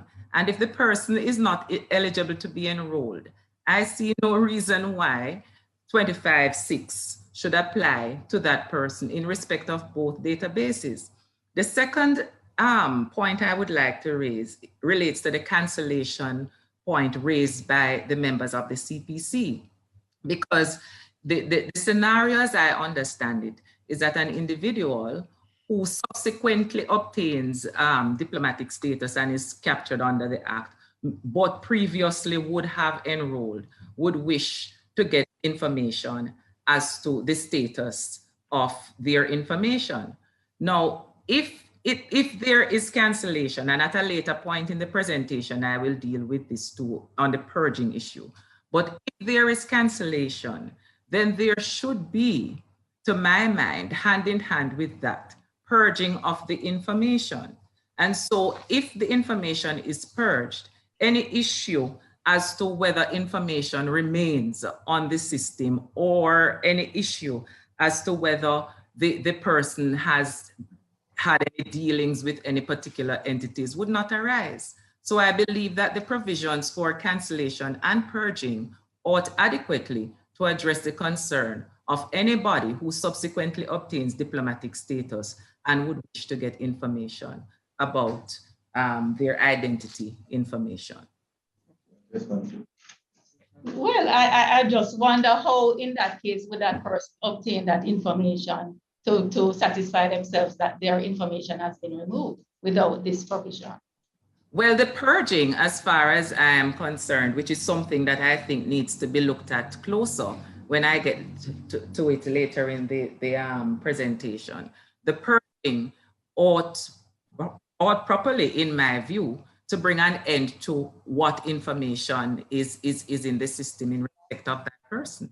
All right, okay. All right, I'm sorry to interrupt. Continue with attendings. Yes, but thank you so much for those comments. And I do also wish to indicate that I fully understand and appreciate the comments by Minister Johnson on this point. Now, we move to part 2, dealing with the National Identification and Registration Authority.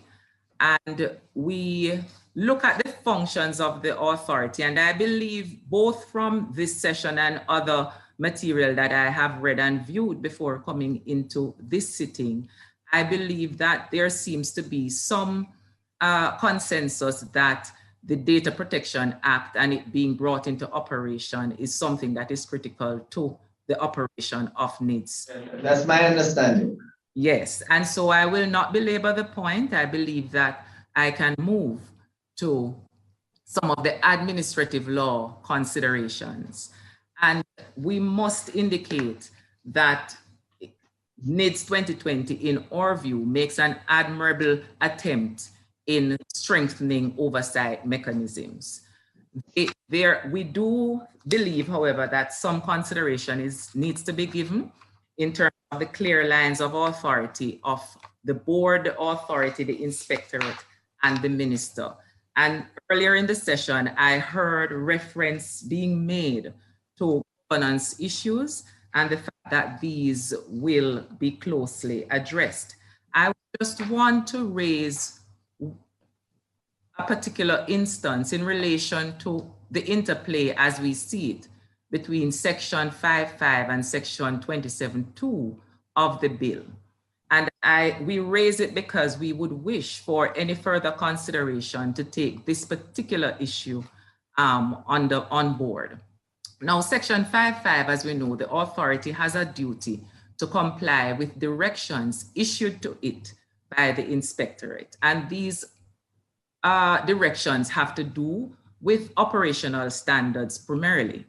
Now, in section 27.2, where the inspectorate's functions are listed, we do not see any express provision which creates for the inspectorate to issue directions to the authority.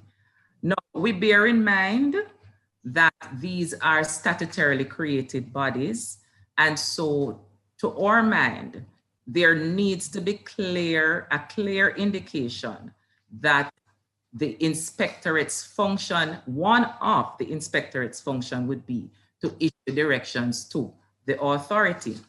We note as well that the inspectorate shall give to the board such directions and advice as may be appropriate to ensure security and confidentiality of information, and that the inspectorate shall make recommendations to the CEO for improvements of operational standards. Now, this is the interplay that we have a concern about, because as far as we see it, the board would essentially be given directions from the inspectorate, but the CEO of the authority is given recommendations, and the board itself directs the CEO. And so to our mind, when one really examines how this is to work, and I heard someone earlier make reference to it, there is really an interplay which does not show that there are clear lines of authority.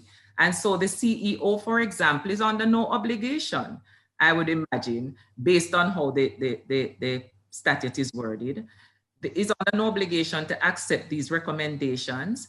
But even if we were to imply that the CEO or the board the CEO acting through the board were to follow some of these directions, the directions that the inspectorate gives to the board has to do with security and confidentiality of information, not with operational standards. So I think there needs to be clarity of who is to do what, who is to report to whom, who is to give recommendations or directions to whom. And because of that, in our view, section 5.5 would be arguably meaningless, because if there is no source of the inspectorate's power to issue directions with which the authority is to comply, and that's the source is left to implication, then how do we measure the authority's compliance with section 5.5? So we do believe that that needs a closer look, and we invite the committee. All right, I think Minister Camilla Johnson wanted to come in. Minister Johnson Smith, Sorry, Chair. No, I think I forgot to take my hand down the last time. Not at this stage. Thank you. Yes.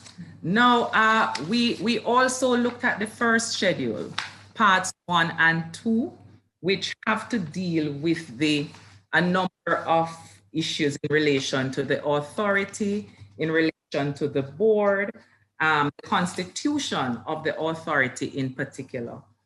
And when we looked at the fit and proper requirements, we realized that they're not quite consistent, because, and there may be a particular policy position that guides this, but to us, the fit and proper requirements for members of the board are so much more rigorous than those required for the CEO and deputy CEOs in circumstances where it is the CEOs and deputy CEO that would be discharging and carrying out the day-to-day functions. So we believe there needs to be some alignment in relation to that.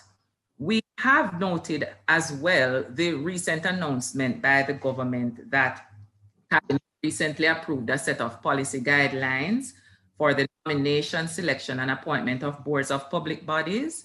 And we anticipate, therefore, that the framework that this set of guidelines provides will be considered when strengthening the governance under this proposed legislation. And so one could perhaps revisit the fit and proper requirements in the context of these guidelines to see whether there can be some proportionality between the fit and proper requirements and the duties to be discharged. Now, the other comment that we would wish to make relates to the functions of, the Deputy CEO, because paragraph 24E of part 1 of the first schedule sets out one of several circumstances in which the Deputy CEO may be terminated by the board. And that paragraph provides for termination if the Deputy CEO fails to carry out a function conferred or imposed on that Deputy CEO by or under the Act.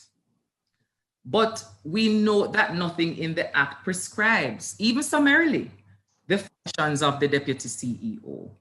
And we believe that consideration should be given to express language, as has been done for the CEO in paragraph 1.7. I pause here to note that it may well be that it is anticipated that the CEO may delegate functions to the deputy CEOs or may outline what their job description will be.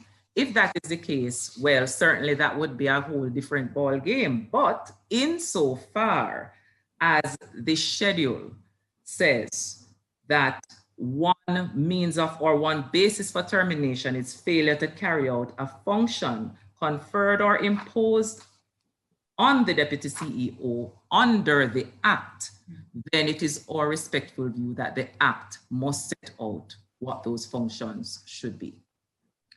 Now, the other observation that we have deals with resignation of an appointed member of the board. And we see the structure that is set out there. So if a board member other than a chairperson resigns, then that would be by notice to the addressed to the Governor General and submitted to the chairperson, who will then transmit it to the Governor General. And in the case of the chairperson, if the chairperson resigns, it would be by notice addressed to the Governor General and submitted to the Prime Minister, who will then transmit to the Governor General. The gap that we see there is that there's no time frame for the transmission of the notice of resignation of the chairperson or board member to the prescribed recipient. So in other words, the chairman has no timeline to submit it to the Governor General. The Prime Minister has no timeline to submit the notice to the Governor General. And we believe that a time frame should be there, or some reference that would enable it to be done within a reasonable time. At the moment, it's silent.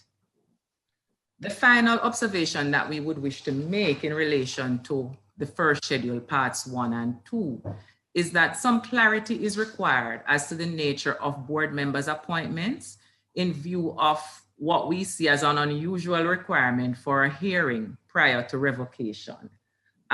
The concept of a hearing prior to revocation ordinarily arises, or we've seen it arise in circumstances where there is a relationship of employer-employee. What we are accustomed to in this jurisdiction certainly is that a board member's appointment is one that is ordinarily at the will or discretion of the government. And so we were unable to see the connection between a hearing prior to revocation in that kind of construct. Now, the second schedule deals with the appeal tribunal, and the provisions by and large of section 26 of the bill appear unobjectionable, but there is just one aspect of the leave provisions that we would wish to highlight. And the second schedule makes provision for the constitution of the tribunal. And in terms of leave of absence, that's dealt with under paragraph 2 of the second schedule. Now, what we note is that there are 4 instances in which leave of absence would arise. and how appointments are to be made during the period of leave is something that needs some attention. So provision is made for acting appointments only in circumstances where the chairperson is given leave of absence. So if the chairperson applies for and obtains leave of absence, then there is provision for an acting appointment for someone to act in that position during that leave of absence. The other 3 instances in which leave of absence arises are 1, by application by a member to the chairman, 2, by direction to a member by the chairman to take leave where the member is charged with an offense under paragraph 15A, or 3, a direction to the chairperson by the Governor General where the chairperson is charged with such an offense. Now, in those 3 instances, either application by a member or direction either to a member or to the chairperson to take leave having been charged with a particular offense, in none of those circumstances do we see that there is any provision for an appointment in the place of the member or the chairperson placed on leave. And we believe that that's a lacuna that ought to be addressed. We do recognize that paragraph 8 treats with vacancies in membership and how they are filled, but we take the view that paragraph 8 doesn't neatly apply here because leave of absence arguably does not create a vacancy. And so we believe and would submit that paragraph 2 ought to make clear provision for all 4 instances where a leave of absence arises and how appointments are to be made during the period of leave. Dealing with the National Databases Inspectorate, which I believe is our last point on Appendix 1, the National Databases Inspectorate, Section 27 of the Act establishes the Inspectorate, and the provisions in our view are unobjectionable, save for our comments that related to the interplay between the Inspectorate and the board and the authority and the CEO. But we would wish to highlight one other aspect which causes us some concern, and that is Section 27.2F. Now, 27.2F mandates the Inspectorate to investigate any issue or complaint regarding the conduct or operations of the authority that comes to the attention of the Inspectorate. The difficulty we have, having read the section, is that neither the Act nor the 3rd schedule to the Act sets out the complaint procedure and how complaints are to be originated or laid. We believe that this is quite a critical area in which the legislation should not be silent. And while we appreciate that it may not be something that is in the primary piece of legislation itself, we do believe that it belongs there, even if regulations will follow, which set out the step-by-step procedure. And so the reason we consider this something that is quite serious and worthy of consideration is that the result of the investigation may carry implications for possible criminal prosecution. And so in our minds, express provision is required to promote fairness, transparency, and right to due process under the Charter.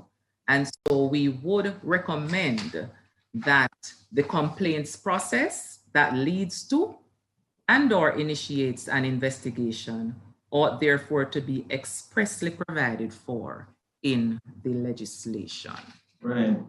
Ms. Norman, I think you have done, you have brought up some really interesting points.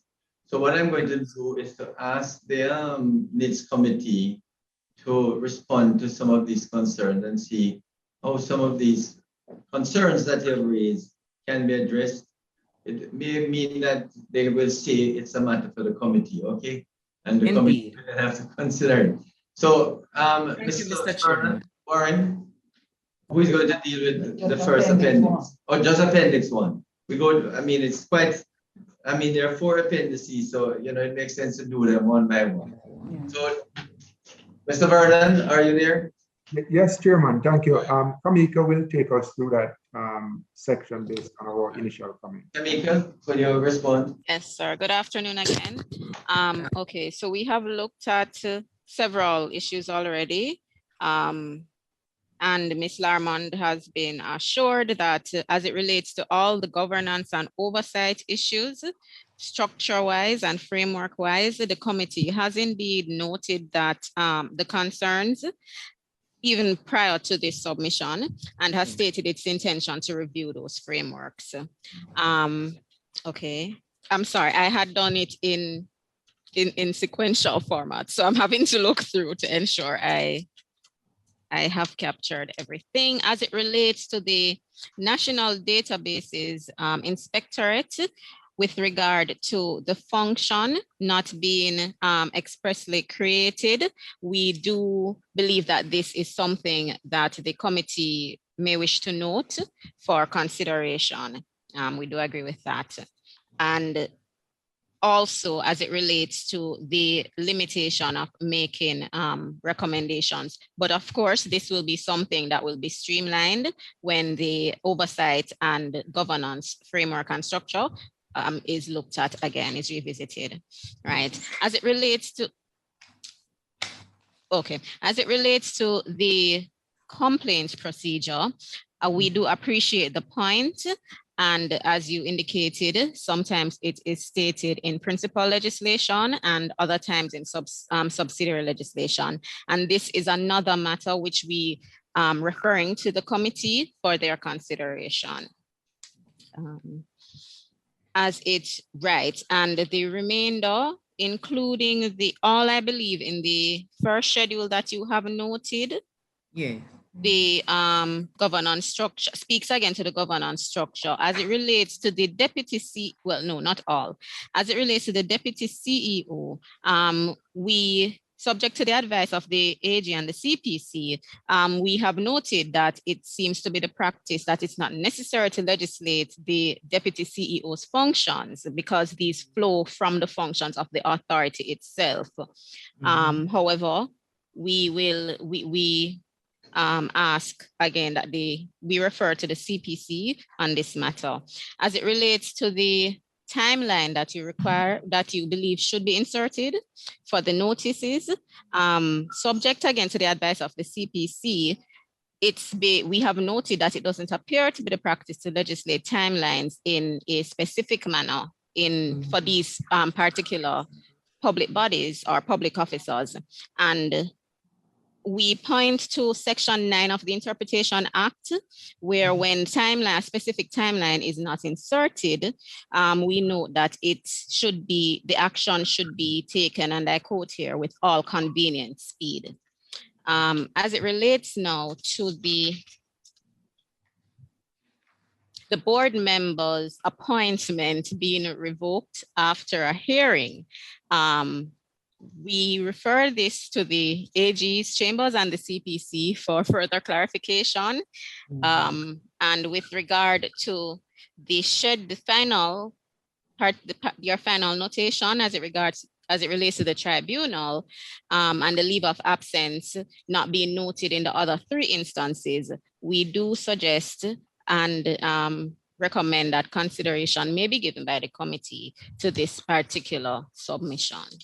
So you can see, Ms. Larmond, there's no doubt that the structure, especially of the oversight and the board, the governance structure, the committee itself recognized that we have to look at it, but we're glad that you also raised it and have raised a few points that should be taken into consideration. I don't, CPC, you had something, any point you would want to raise, CPC? So effectively, a number of the points you have raised will be examined when we start looking clause by clause and definitely looking at the governance structure. The governance structure is something that members of the committee have already hinted that they would like to address at a later time. So, Chairman? Yes, proceed. just to say that the point raised by Ms. Larman is well taken. Yes. The fact that legislation may not generally prescribe the functions of a deputy office holder doesn't sufficiently answer because of the particular wording in the schedule. And I think that was highlighted. Yes. So we will look at it. We will look at it. Yeah, but it's pretty usual for the reasons that Ms. Spacey mentioned, but also the wording there speaks to functions that are under this act. So the reference to under this act is specifically takes cognizance of the delegation function, because any assignment of functions pursuant to the delegation would be the functions that are assigned under the act. So I don't see a disconnect with the provision. Okay. All right. If no other members of the committee, we can then go on to Appendix 2. I suspect we might not go beyond Appendix 2 this evening, Ms. Norman. So you can proceed with Appendix 2. Thank you, Mr. Chairman, and the technical team that has so far looked at Appendix 1. Now, for Appendix 2, the first observation that we would make is that there is a noticeable reduction in the biographic and biometric information required for the enrollment in the National Identification Database. And our team actually, as you'd have seen from the detailed report that we submitted, that we did a comparison, and indeed it's markedly reduced. Now, in any constitutional context, an important consideration is the objective of the legislation. And we have noted that the shift in the objective from NIDS 2017 to NIDS 2020 is quite remarkable. We noted the primary objective of NIDS 2017, and here is where a few of our comparisons will be made, was to provide a unique ID number and a card required to be produced to access government services. When we looked at the objects of NIDS 2020, by and large, we noted that they were concentrated on the establishment of databases, and they're noticeably silent on the purpose for which the databases are to be established. We must indicate, though, that the Memorandum of Objects and Reasons does provide some assistance, because we note where it says that, you know, the strengthening of the identity security and cybersecurity and the simplification of bureaucracy are objects of the legislation. But we appreciate that any testing of the constitutionality of the provisions would turn largely on evidence relating to the provision in question and not just the objects and reasons. So what we wanted to do here is to simply emphasize that clearer indications, clearer and more detailed indications of the purpose would significantly assist in any constitutional consideration, but they would not be the only considerations when one is assessing the constitutionality of any particular provision. And so we therefore turned our attention to the safeguards, because we believe that quite a bit of emphasis should be placed on those. We know that there is greater effort under NIDS to include safeguards under NIDS 2020, but we would like to invite further consideration for certain provisions. First, dealing with alteration under sections 9, 5, and 6. The Act provides for one circumstance in which alteration may take place, and that is a request by an enrolled individual. It is implicit from section 9.6 that regulations may provide other circumstances in which alteration may take place. And to that end, it would be our recommendation that regulations in this regard should be tabled with the Act.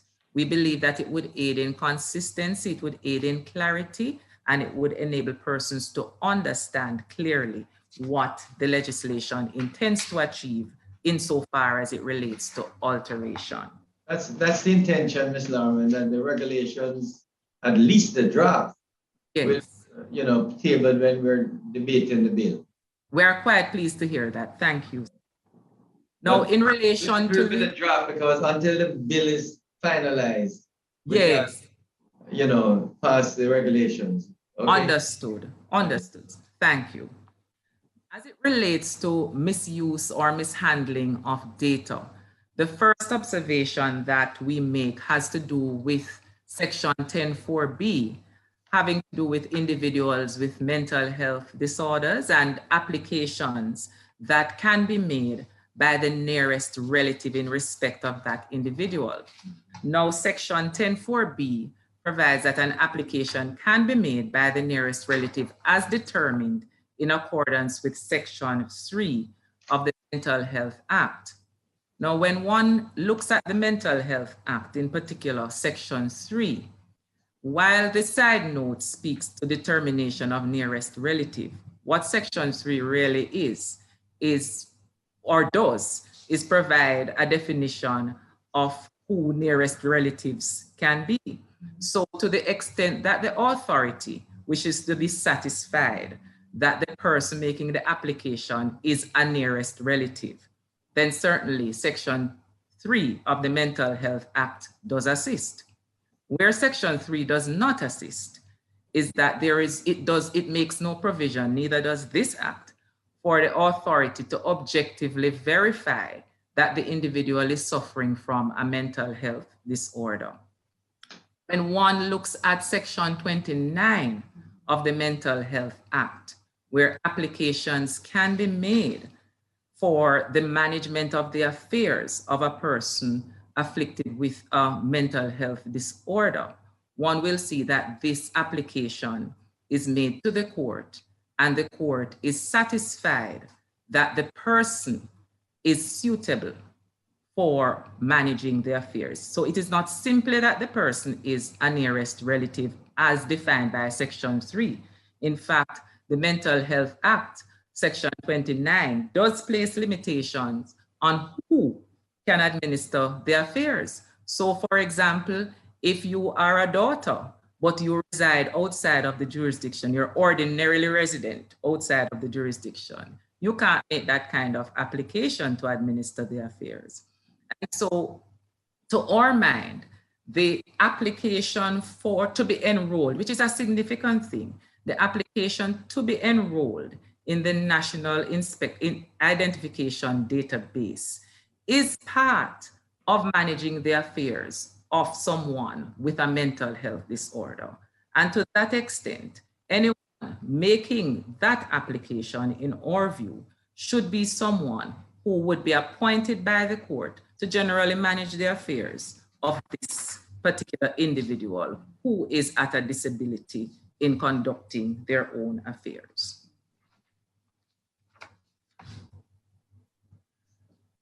Dealing now with the cancellation of enrollment under Section 14.2, we know that the provision calls for cancellation if identity information stored is inaccurate. And there are other instances, but it is this particular one that we would wish to deal with, which is Section 14.2. Now, in our submission, the committee may wish to consider whether an opportunity could be provided to rectify prior to cancellation. The reason we raise this is that when we look at the logical outcome of a cancellation, it is that someone may be required, you're no longer entitled to use the identification number, you're no longer entitled to use the card, you must surrender it, and you have a right of appeal. Now, we believe that there could be some latitude in terms of what has led to this inaccurate information being provided. We know that this is a regime which is intended to protect identities. And so we appreciate why there would be this seemingly strong position in relation to cancellation where the information is inaccurate. But we believe also that there must be some thought given to the fact that some inaccuracies may be unintentional or may even be minor. And so to take the person to the stage where they will not be able to use the information, they will effectively be purged from the system if they choose not to appeal, then we think the implications are far-reaching and some consideration could be given to vesting in the authority some kind of discretion as it relates to cancellation for inaccuracies. We do note that Section 14.4 treats with someone being able to re-enroll. And so when you've been canceled or when your enrollment has been canceled, you do have the opportunity to apply again. Now, the difficulty we have with that is that you would have had to go through the provisions of 14.5 before you even get to applying again to re-enroll. So you would have had to either appeal, or if you don't appeal, your information will be purged. And so the act must be construed to mean that an application for re-enrollment under Section 14.4 cannot be made until after the appeal process has been completed. Now, I recall a comment made by the Honorable Attorney General earlier in the sitting where, in effect, and I'm not quoting, but this is what I understood, that the whole idea is to make it easier for an individual to make an application for enrollment and to use this facility that the legislation provides. And so if we're treating with instances of inaccuracy, then certainly I would believe that if that's a policy thinking behind the legislation, then this bar of going through the entire appellate process or even running the risk of your information being purged because perhaps you can't afford the appellate process, then to my mind, what it does is make it harder. And so it would be our suggestion and submission that some thought be given to some flexibility, some discretion being vested in the authority to treat with these instances. The next issue dealing with cancellation of enrollment has to do with what we see in Section 14.5.2. Now, Section 14.5.2 makes provision for cancellation in circumstances where the individual requests it. So, under 14.1b, an individual may request in writing to the authority that the enrollment be canceled. And then Section 14.5 says, upon cancellation under this section of the enrollment of an individual, the authority shall, pursuant to Section 1b, not begin or shall cease to process the identity information provided by the individual, and B, notify the individual that the enrollment has been canceled. Then we move to 14.6, which says an individual who is given notice that the individual's enrollment has been canceled shall no longer use the number and shall surrender the card to the authority within 30 days. The difficulty we have with this and the concern that was raised among our group is that there is no provision for an individual's data to be purged from the National Identification Database where the individual requests cancellation. The only provision in relation to purging has to do with when the authority cancels either for inaccuracy or cancels having become aware that someone was ineligible for enrollment. Those are the only two instances of cancellation in which a purging is provided for under the Act. It is our submission that in all cases of cancellation, the individual's data ought to be purged. We are not able to ascertain from the Act why it is that the two categories are dealt with differently, that is cancellation by the authority leading to purging and cancellation by an individual not leading to purging. We are not able to understand that from the face of the legislation.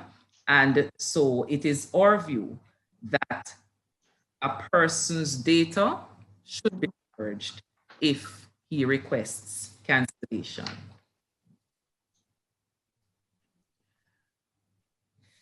Dealing with the use and security of information. I'm still in, just one moment, please. I'm still in Appendix 1. In Appendix 2. Right. Okay. Now, Section 23 of NIDS 2020, we take the view that this is a clear improvement on Part 8 of NIDS 2017. The only challenge we see is the scope of protection, and consistent with all the comments that we have heard so far in relation to the Data Protection Act, we believe that we ought, like others, to await seeing how the legislative and regulatory framework under the Data Protection Act will enhance the scope of protection under this proposed legislation. But we believe it is a step in the right direction, and we will wait to see how that plays out. So I believe that, just one moment, please. Yes. Yes. Okay. Right. So that takes care of Appendix 2. All right. Thanks, Ms. Norman. What we're going to do is probably to stop at this point because, and if there's anything you want to add when we return to Appendix 2, you could add it when you return. Okay. Thank you, Mr. Chairman. We need to indicate that when you return, you say next week, the 17th might be bad. Yes, sir. What about the following week, the 24th or 31st? Okay. We can be here for the 24th. So what we'll do when you return on the 24th, say we would just let you continue, and you can start identify any points you missed out in Appendix 2. And then the team will respond, and then we'll do Appendix 3 and 4 to complete. So I will tell the Secretariat not to expect you next week, but on the 24th. Okay? Indeed. Thank you, Mr. Chairman and members. Right. So members of the committee, I don't want to keep anyone beyond 5 o'clock, especially that the staff at Parliament is still there. The stenographers are recording, and we had intimated that we would always try to stop on or before 5 o'clock, and it's now about 5 o'clock. So rather than allowing the NIDS team to respond, we will do so when the Jamaica Bar Association comes back on the 24th. So colleagues, NIDS, AG department, the parliamentary staff, everyone, all the presenters, we want to thank you. I thought this was a very, very productive evening, which will give the NIDS team and also the parliamentary team a lot of work to do in terms of the matrix that will have to be provided to the committee when we finally start to discuss the bill. So thanks again, presenters, Jamaica Bar Association, the 876 Solutions, JAMPRO, and TAJ. Can I have a motion for adjournment, please? So moved, Chairman. So moved. All right, thanks, everybody. Yep. The meeting is adjourned until next Wednesday, the 17th, when you will be informed of who will be presenting. Thanks again, everyone, for being with us. Thanks, Thank you, Chairman. sir. Thank you, team.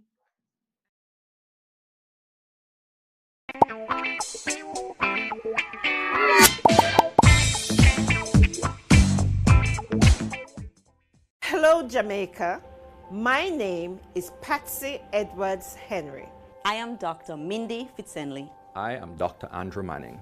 COVID-19 has wreaked havoc on our families. Over 21,000 persons have been infected. We now have a safe, effective COVID-19 vaccine. I will take the vaccine. Vaccinate to stay safe. This is an important message from the Ministry of Health and Wellness. This is our home, Jamaica, and tourism is the lifeblood of our country. Let's all feel good again. Whether with family or friends, we want you to enjoy your staycation. We have to ensure that they are comfortable, they feel well protected. New standards are in place to ensure your safety.